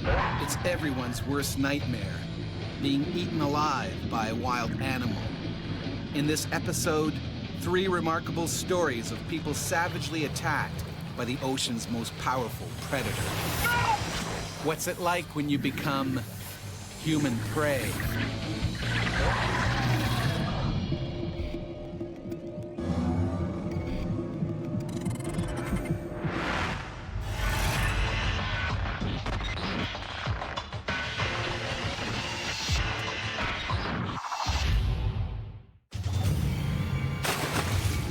When Australian Eric Nearus went diving for shellfish in 2007, he was nearly bitten in 2 by a great white shark. Everything went black. I started to get shaken horizontally. I was getting eaten alive.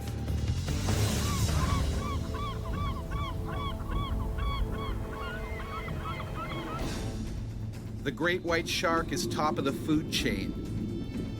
Hardly changed since the dinosaurs. It's the ultimate killing machine. This full-grown shark is now targeting Cape Howe on the south coast of Australia. The strong currents here attract fish, which attracts seals, which are the shark's favorite food.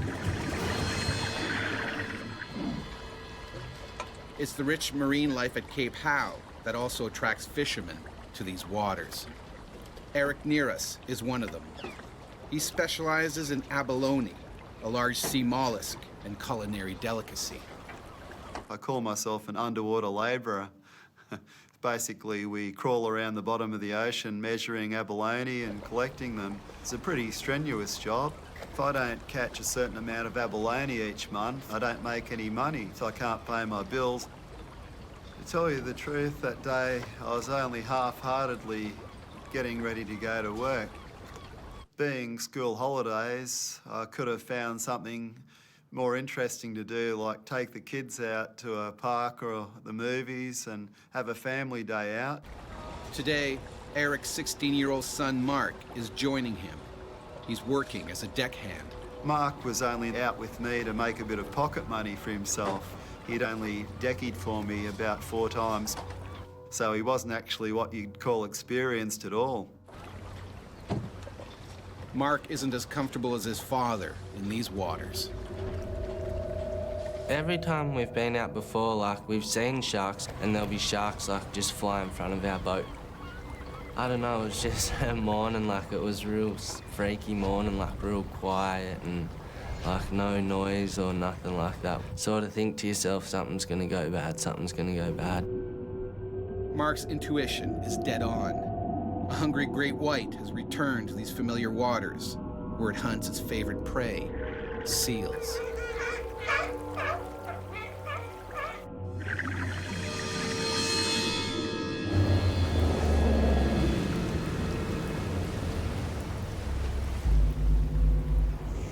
In the water, Eric breathes through a long hose that feeds him oxygen from onboard tanks. He also wears special clothing. I wore a lead-lined weight vest. It has about 7mm thick lead plate sewed inside it, and it fully covers your back and most of your chest, and that keeps you on the bottoms. Although shark attacks are extremely rare, Eric knows it's a hazard that goes with the job. When you're a diver and you're in, their domain, you've always got that inkling in the back of your mind. I wonder if a shark will show up.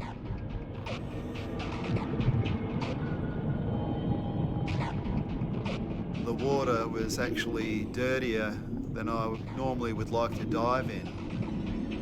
That's when you start to even imagine that there's something out there, and the hair on the back of your neck will stand up, and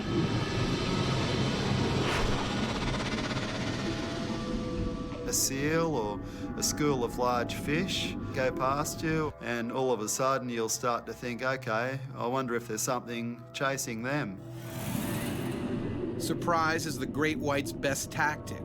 Stealthily, the hungry animal closes in on its next meal. Seals are very cognizant of sharks being in an area, and it's not unusual to see them haul out under those circumstances. Unlike the seals, Eric hasn't yet picked up on the shark. I sort of wound my way around the boulders and the kelp and just sort of hugged the bottom. And after an hour, I filled up my first bag, and I sent that bag up to Mark.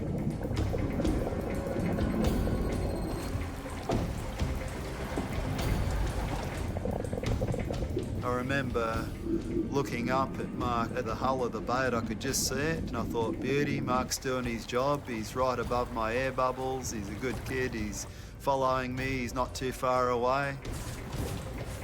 Mark's not sure why, but he can't shake the feeling that something's not quite right. It was just weird, and I kept going over the side of the boat and looking down, and it didn't feel right. Didn't at all.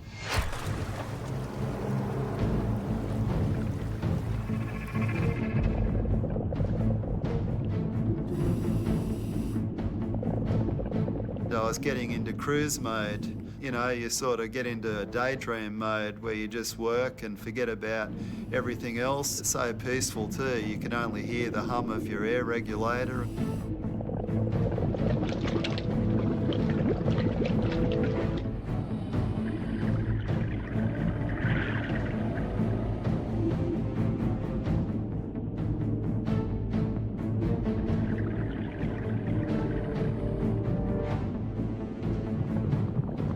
Humans wearing a black wetsuit are doing a pretty darn good job of making themselves look like a seal or a sea lion.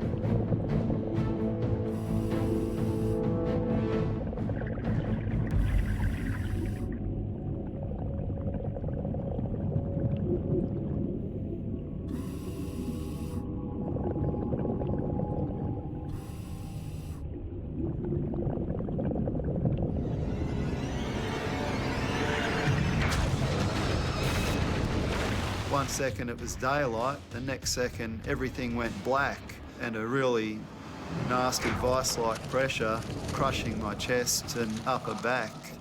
And I wasn't really sure what had actually happened to me. The shark has taken one supersized bite. Eric's head and shoulders are in its mouth.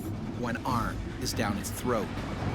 Inside the jaws, I couldn't see any light. It was just all dark there because I was facing the back of his throat. My right arm was actually hanging down the shark's throat. My arm refused to work anymore. It felt like it was broken.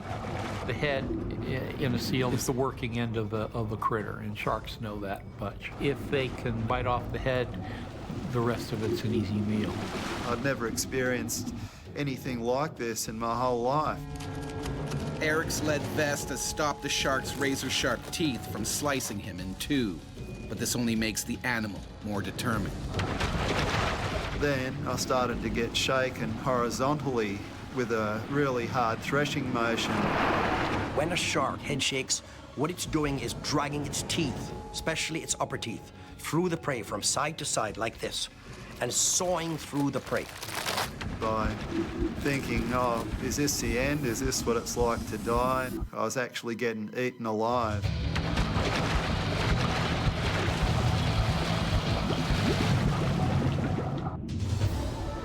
A great white shark has half-swallowed abalone fisherman Eric near us. All that's saving him from certain death is his lead diving vest.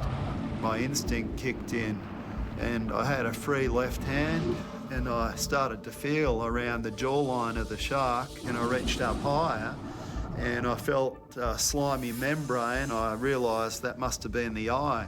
Eric gouges his fingers deep into the shark's eye. Anything we can do that demonstrates to the shark that we're big and strong and are willing to fight back is a good thing. Surprised by the counterattack, the shark begins to loosen its hold. And I started to wriggle out backwards a bit, and I wasn't sure if I was going to get out or not. And just as I thought I was going to be free, the bottom jaw closed, and I felt these teeth going into the back of my head, into my skull. I twisted as hard as I could again, trying to gouge the eye, and the shark reacted again. The animal at that point reacted by letting go as a matter of defense for its own self. Sharks aren't dummies. Eric caused it pain. It realized that it had a formidable foe there in the water. The shark was looking at me like face to face. It's the scariest sight I've ever seen. As Eric's blood seeps into the water, the shark waits for its prey to weaken even further. The white shark will bite and let go its prey to cause exsanguination, leaves it to bleed to death till it gets weaker, and then it comes in to finish it off.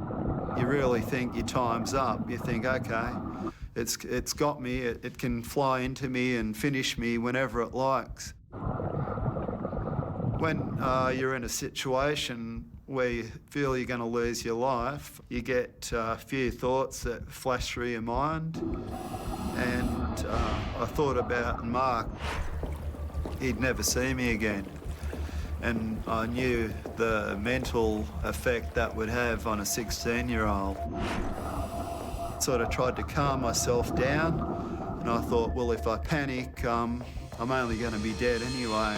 Eric is faced with a life or death decision.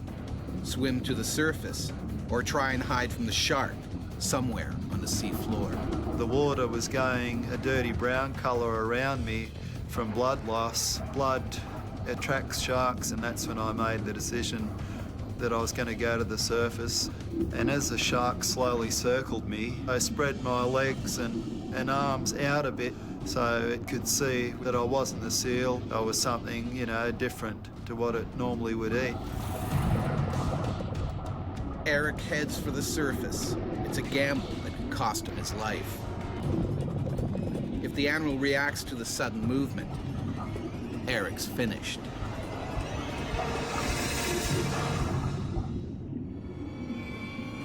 Searching for abalone on the sea floor, Australian Eric near us has been half swallowed by a great white shark. He's managed to fight free, and now he needs to get out of the water before it strikes again. Those marble dolls with the black painted eyes, a glossy black colour, that's the colour of those sharks' eyes, just a dead black. And when you've got those eyes on you, and they're only like 1 to 2 metres away, it makes you feel very small indeed. It really had a tough job holding back the fear.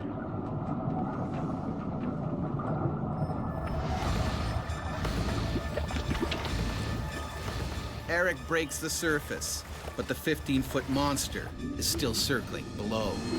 The whole time the shark was just below me, going around and around my flippers, and it could have, you know, taken me any time it wanted to. The shark didn't want to just rush right back in because the last time it did that, it didn't have a pleasant outcome. Dad? I'm coming! All Eric wants is to get out of the water, fast. I screamed at Mark that I needed help. he came straight over to me.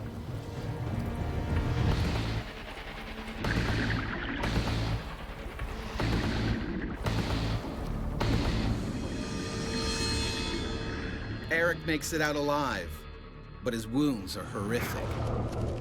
I suffered a broken arm, a broken nose, 4 teeth went into the back of my skull, and my other teeth marks are in my chest. So thank God for that lead vest, or I wouldn't be here now. Eric tried to return to abalone fishing, but fear kept him out of the water. Now he works on dry land as a security officer. I can't even say how much it hurts still to this day, like, the knowing that I could have lost the best thing in my life, and, like, I just don't know how to say it. Like, there's no words that can literally say it.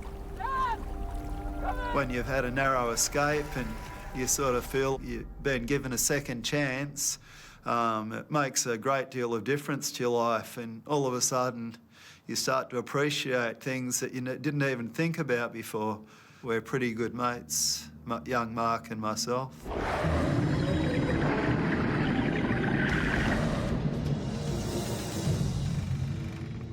Ever since people first ventured into the seas, we have been afraid of the monsters that lurk below.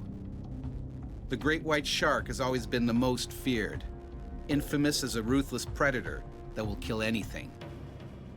But the smaller bull shark is actually fiercer, packed with more testosterone than any other creature on the planet. These naturally bad-tempered sharks can attack their prey in as little as 2 feet of water. When a bull shark bites, almost nothing will make it let go.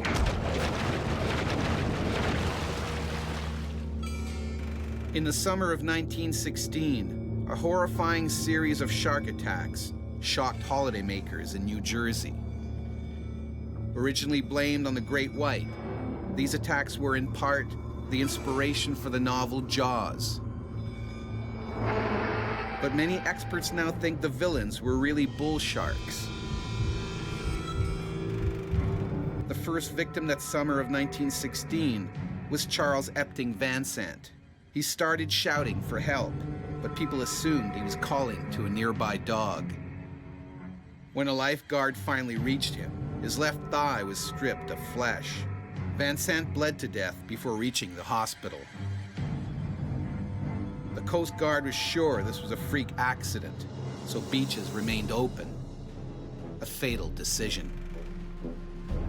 Just 5 days later, a second killing. The ocean turned red when a hungry shark went for Charles Bruder. It bit his right leg clean off. Bruder bled to death before he could be rescued. The next attacks were even more terrifying. The scene of the crimes, 16 miles inland in a freshwater creek. 12-year-old Lester Stillwell was playing in the water with friends. They noticed what they thought was an old log in the water. It started swimming towards them. Suddenly, the shark pulled Lester under, and he never surfaced. A man entered the water to bravely search for the boy's body, but he too was fatally wounded by the bloodthirsty shark. Experts now know that great whites can't survive in fresh water, but bull sharks can. Bull sharks may actually be responsible for many more attacks than previously thought. Chuck Anderson knows just how aggressive a bull shark can be. When training for a triathlon in 2000, he was savagely attacked by a bull shark, an attack that changed Chuck's life forever. He just freight trained. And even though I hadn't seen it, I knew exactly what it was. The Gulf of Mexico is famous for crystal blue waters and white sandy beaches. But this is America's shark attack capital. In fact, there are more shark attacks here than anywhere else in the world. Almost anyone that's been in the water have been close to a shark at some time. The sharks see the humans. Humans don't always see the shark. And public enemy number one is the ferocious bull shark. It will target almost anything that moves, even humans. Bull sharks mean business. When they attack, they truly are going after a human. And what they start, they mean to finish. Bull sharks are persistent, and I think for that reason, I would be a lot more concerned about a bull shark than a white shark. It's early morning, and this bull shark is already on the hunt. It patrols the shoreline because it knows sooner or later something tasty will swim by.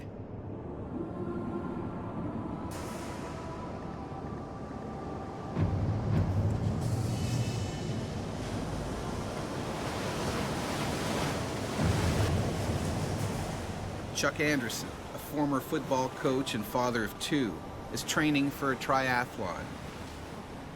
Today, he intends to train in the ocean. He is joined by a friend, Richard Watley, and four-time Hawaiian Ironman champion, Karen Forfer. I was very honored to be swimming with Karen that day. She was such a good swimmer, and the male ego of keeping up with a 64-year-old lady kind of kicked in automatically. The swimmers know there are sharks in these waters, but they're prepared to risk it for the love of their sport. I always was a little bit leery when I got out there. I was constantly looking around and that sort of thing, but still in the back of your mind, it was kind of always there. And I remember thinking, gosh, I was a little bit nervous out there that day. Picking up on the erratic movement in the water, the bull shark moves in closer to investigate.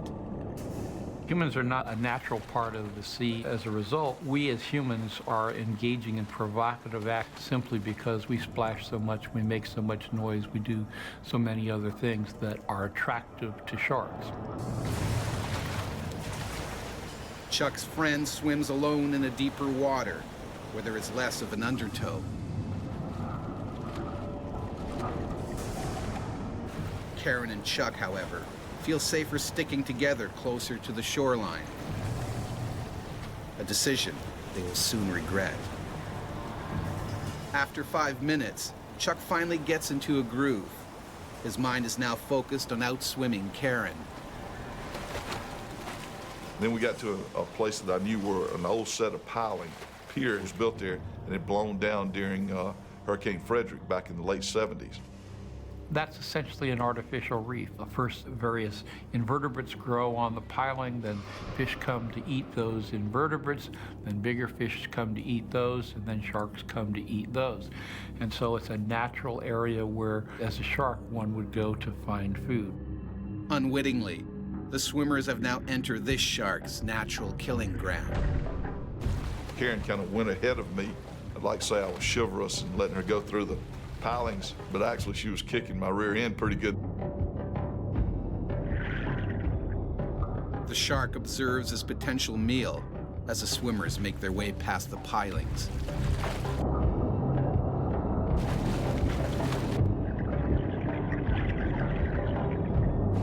I remember looking at my watch, and it was 6:38 a.m. I took 2 more strokes in the water.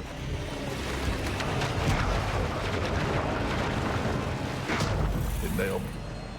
Felt like a linebacker getting run over by a fullback. He just freight trained me. He hit me and knocked me out of the water.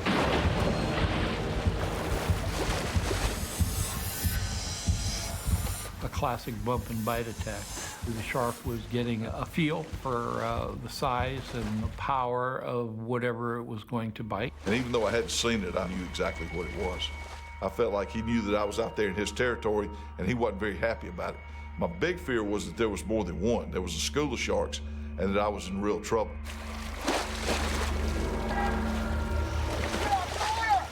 I started hollering for Karen, who had gotten a pretty good ways away from me at that stage of the game, to get to the beach. Get to the beach now. Hurry, get to the beach.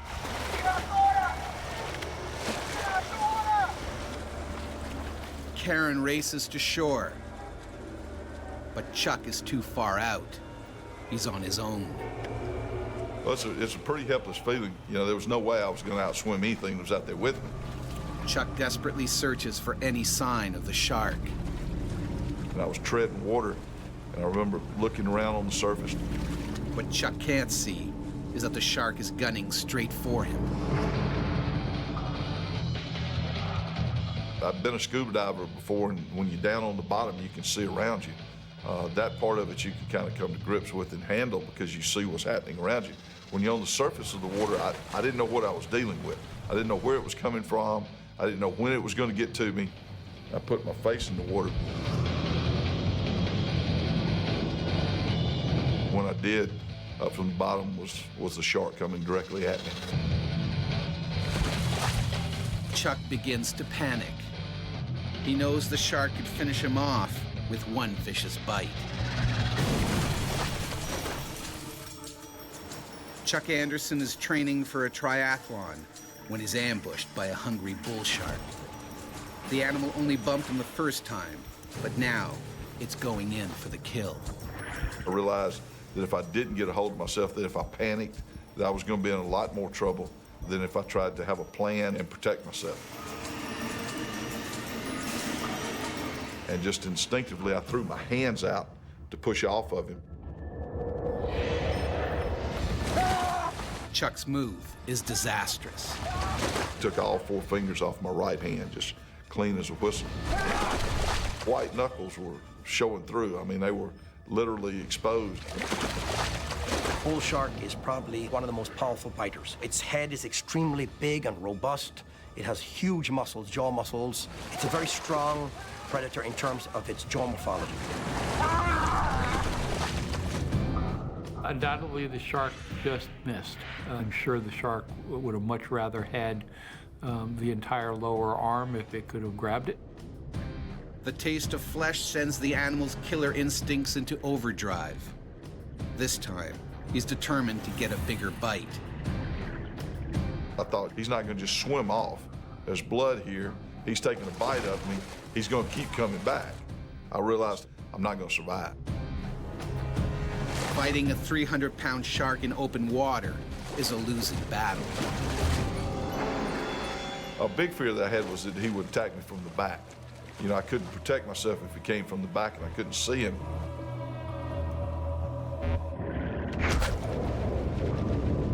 That's when he hit me. And I remember kind of losing a little bit of my breath. He hit me that hard. Bull sharks will hit the victim over and over again. And they'll actually single them out amongst a bunch of people. If there's multiple people in the water, sometimes they'll go through the people and hit the same victim over and over again. Chuck doesn't have time to react because the shark's fin is once again slicing through the water towards him.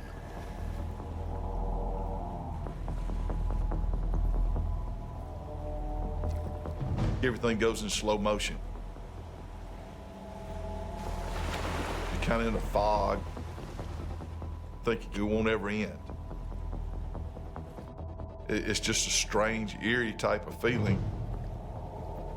My kids kept coming to mind, and I just couldn't imagine ending my life without being able to tell them I love them. I remember thinking if I was going to survive, I had to get mad. The shark opens its massive jaws and drags its prey into the deep. As I pushed off of him, he actually latched his mouth onto my right arm and took me immediately down to the bottom, 12, 15 feet of water. He started doing the gnashing, the feeding frenzy, just threw me around on the bottom of the Gulf like I was a rag doll. The shark's only mission is to eat. He tries to chew off Chuck's arm. If there's one species that one could say that actually goes into a feeding frenzy, I would say it's a bull shark. Once they get into the attack mode, you can't change their mind. I'm a pretty big guy. It was ridiculous how easy he was throwing me around. I never thought I'd get back up to the surface. The testosterone-crazed bull shark hasn't finished with Chuck. And now, the athlete is on the verge of drowning. A bull shark has viciously attacked triathlete Chuck Anderson. The animal has been thrashing its human prey for over a minute. It was at that stage of the game that me and the good Lord had a conversation, and I asked him to get me up to the surface so I could get a breath of fresh air.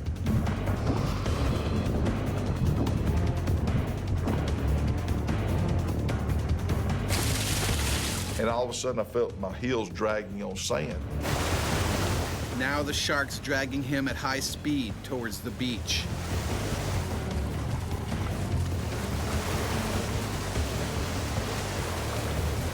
In its determination to eat Chuck, incredibly, the shark drags him onto a sandbar.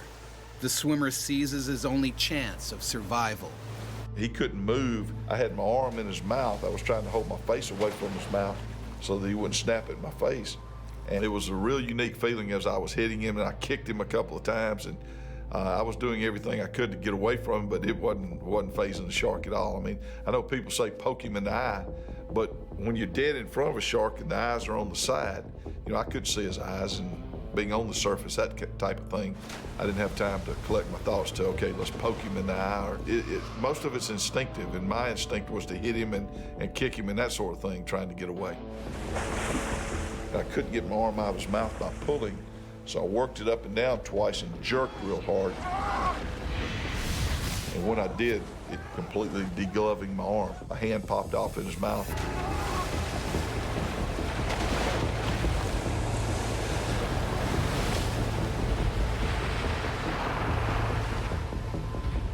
There really wasn't a sense of, oh my gosh, I've lost an arm. It was more of a sense of, oh my gosh, I survived. You know, I'm very fortunate. I should be dead. The shark has lost the battle. It waits for the next wave and propels itself out to sea. Couldn't get a helicopter in to pick me up and take me to a trauma unit. And so I remember one paramedic turned to the other and said, man, if we don't get him to the hospital in the next few minutes, he's gonna die. And I thought, whoa, time out, hang on. That's not an option here now. I thought I was fine. And the guy said, Coach, you're blue, you're losing blood, we can't stop the bleeding. If we don't hurry up and get you to a hospital, you're in real trouble. And I thought that was the first time that I really had time to think about the fact that I might die. And that was a real scary moment. Chuck is rushed to the hospital, where what remains of his arm is amputated at the elbow. I was halfway to the hospital before I ever really came to grips with the fact that, hey, you don't have a right arm anymore. And I promise you, it's not going to come back.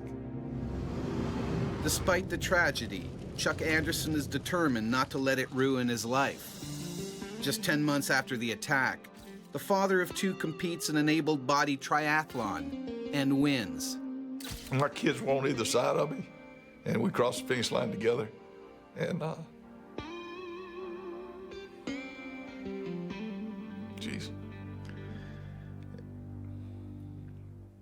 And I was proud as his dad that I could show my kids, if you work hard enough, you know, you can do whatever you want to do.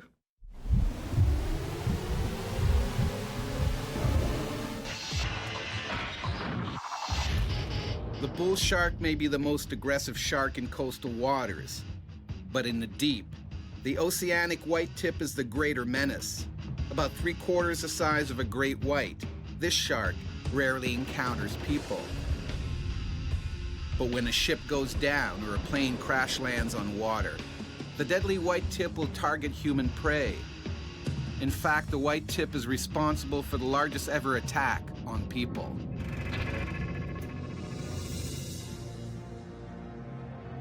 Just after midnight on July 30th, 1945, the Japanese torpedoed the USS Indianapolis. The battleship had delivered the first atomic bomb and was on a new mission in the West Pacific when it was hit. Of the nearly 1,200 sailors aboard, 900 are thought to have made it into the water alive. Sharks were most likely drawn to the wreckage by the sound of screaming, splashing men. The white tips went into a feeding frenzy. The men's horrific ordeal lasted 5 long days. By the time rescue boats arrived, more than 500 sailors were missing. Many had been devoured by the hungry sharks. Although the bull shark and the oceanic white tip may be more aggressive, it's the great white that has entered popular folklore as the ultimate ocean-going serial killer. Its size and power mean it will always be seen as the most terrifying of all sea creatures. In 1830, Joseph Blaney was attacked by a great white while he was fishing off the coast of Boston. The shark capsized Blaney's boat and pulled it right under, with the fishermen still in it. The boat resurfaced, but Blaney was never seen again. 130 years later, during a spearfishing competition, Australian Rodney Fox was attacked by a great white. It's one of the worst shark attacks anyone has ever survived. I was hurled through the water faster than I could swim. It was right at the edge of my life. I was in really big trouble.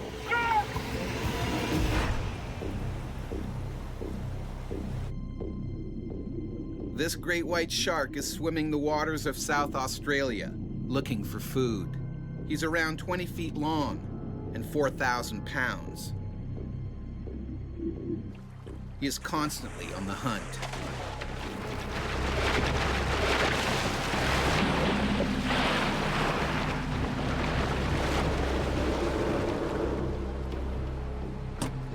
And as Rodney Fox knows, it will eat almost anything that moves. December the 8th, 1963, at 1 o'clock in the afternoon, is a time I will never, never forget. Changed things in my whole life forever. Today, it's Rodney's chance to retain his crown as South Australian spearfishing champion. He's been training hard and determined to win, despite the choppy water. The weather wasn't very nice. It was a little bit windy, but it was something I had worked for. I had done so many deep diving and exercises, and I practiced holding my breath, and I'd made 2 beautiful spear guns. Rodney is aware of the risks. 18 months earlier in this bay, his friend was attacked by a shark, which bit deep into his leg. The word shark was sort of out there in the background with hell and death and devil and things like that. I was well aware that I could actually be attacked, but of course I didn't believe that it would be me. The winner today will be the person who catches the largest number of different species in a 5-hour period.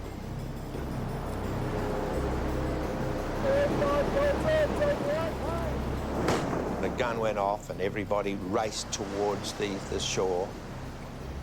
And I knew that I had to work hard, and you didn't get the fish on the surface. You had to be down there with them. You had to approach them in such a way where they didn't think you were an aggressive attacker, and then you would slowly bring the gun around and sneak up on them.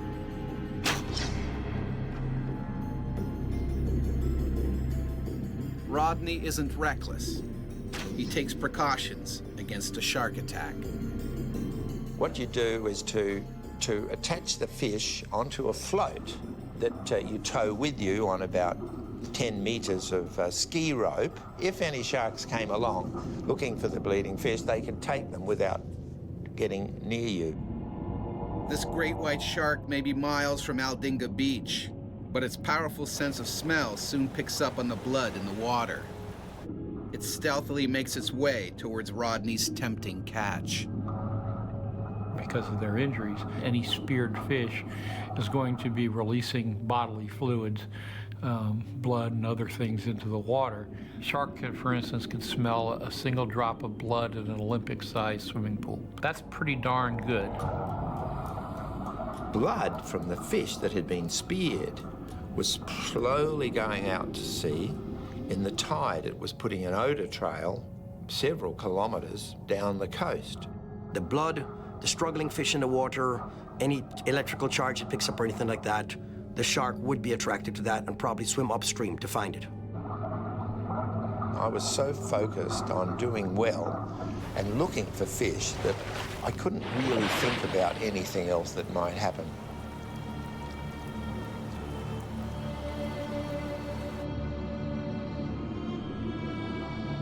I got a fairly large boarfish, which was really a prize fish and gave high points. And I thought, it could be a lucky day today.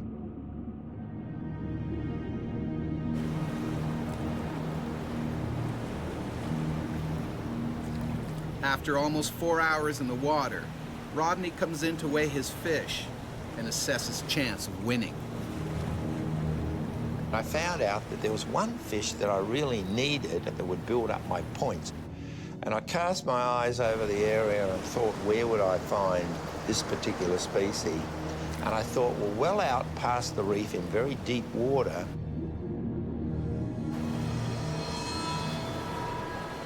Rodney heads back into the ocean, past the reef.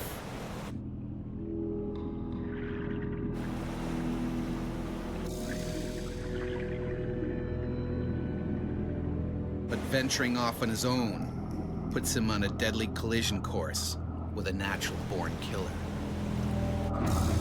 There's safety in numbers. That's why birds are found in flocks and fish are found in schools. Spear fishermen should be found in groups. Once you isolate yourself from the rest of the group, you become more vulnerable. Alone and out on the edge of the reef, Rodney has no idea he's swimming directly towards the shark. A shark that has Rodney in its sights. Humans aren't denizens of the sea. We don't see very well in the water. We don't smell things. We don't feel the vibrations of animals moving. And so we're not attuned to watching over our shoulder for predators. Rodney tracks down his elusive prey. All he needs to do now is spear the prized fish, and the competition is his. I was just squeezing the trigger when the shark's massive jaws clamp around Rodney's chest. It begins thrashing him violently. White sharks often engage in the marine version of shock and awe. Nothing is better as a predator than to have a sudden strike of overpowering strength to put your prey item in trouble. the gun was knocked off my hand, a mask was knocked off my face, and I was actually hurled through the water faster than I could swim. I don't know why, but I thought, oh, I've been hit by a train. And even though I knew I was going fast, I have this memory of the shark's tail slowly going through the water. As the shark drags Rodney deeper and deeper, it uses its razor-sharp teeth to try and sever his body in half. The great white shark has broadly triangular teeth that work just like a steak knife, but in tandem, it's like having a big saw. The fear of dying overcomes the fear of normal pain. The adrenaline that is raced into your body gives you special powers to be able to think and do. And as I was being forced through the water, it said, gouge his eyes, gouge his eyes. Rodney reaches around the 2-ton beast and digs his fingers into one of its eyes. Miraculously, the animal lets go.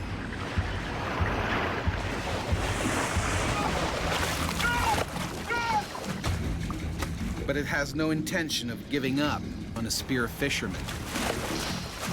Gouge the eyes or the gills of a shark, and that is probably not what the shark would expect. So the texture, the taste, the response, everything is not what they expected. The animal abandons the attack at that point, not quite sure what it is. Doesn't mean they won't come back. The fear was unbelievable. It was right at the edge of my life. I was in really big trouble. I knew I may not make it, but it never occurred to me to give up. Just keep fighting. Rodney looks down into the deep.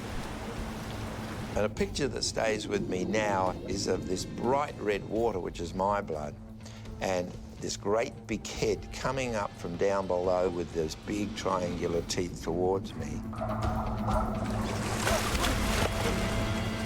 And I thought, what can I do? What can I do? I have nothing to protect myself. I'm gone, I'm gone.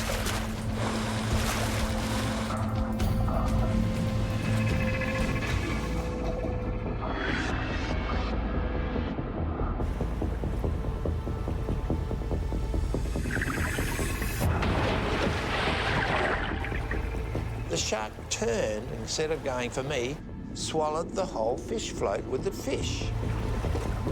It looks like Rodney's cheated death.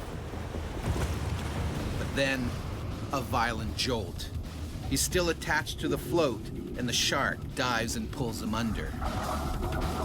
Put my hand on my stomach trying to find the catch, but it must have swung all the way around. I couldn't find it. Rodney is quickly running out of oxygen. He can't hold his breath any longer. Those were the last few seconds that I was going to have of my whole life. In Australia, spearfishing champion Rodney Fox has been savaged by a great white shark. He's survived the first onslaught, but the shark has swallowed Rodney's fish float, and the float is still attached to Rodney. As I was being dragged down, down, down into the water, I was running out of air, and I thought, I'm gone. I can't hold on any longer. I'm going to have to breathe water and drown. With no hope, Rodney gives up the fight. The shark has won. Then, the line snaps. Instantly, I thought I have more chance. I've got life. I can make it to the surface.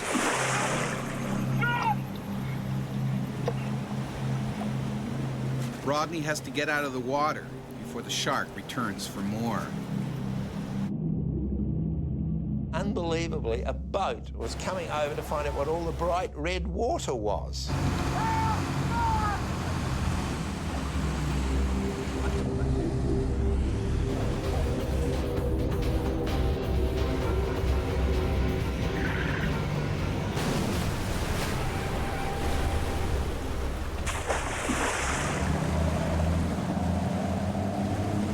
Rodney has only just escaped with his life, but his injuries are horrific.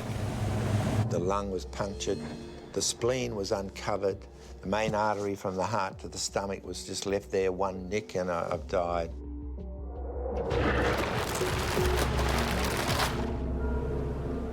Rodney has cheated death, but before long, the champion spear fisherman returns to the water. Sharks came at all angles from me. The little glistenings of the water turned into sharks. And I remember saying to myself, if you don't control this, Rodney, you're going to be no good. And I had to shake my head and get rid of the sharks and turn them back into little glistening things again.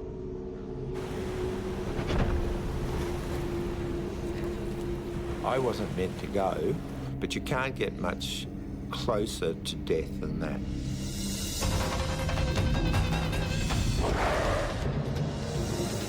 There are over 375 species of sharks swimming the world's oceans. But despite their fearsome reputation, only 4 target humans. Shark attacks are very rare. Fatalities, more so. But when a killer shark has us in its sights, it's the shark that rules the ocean. We're so used to controlling our world. We blast big holes in mountains to make roads. We put dams across the mightiest rivers. But one-on-one in the water, sharks still come out ahead. Sharks are nature's most determined predators. But sometimes, miraculously, their human prey survives. If you're subjected to a shark attack, you should fight like hell. There's no playing dead with a shark. You play dead with a shark, you will be dead.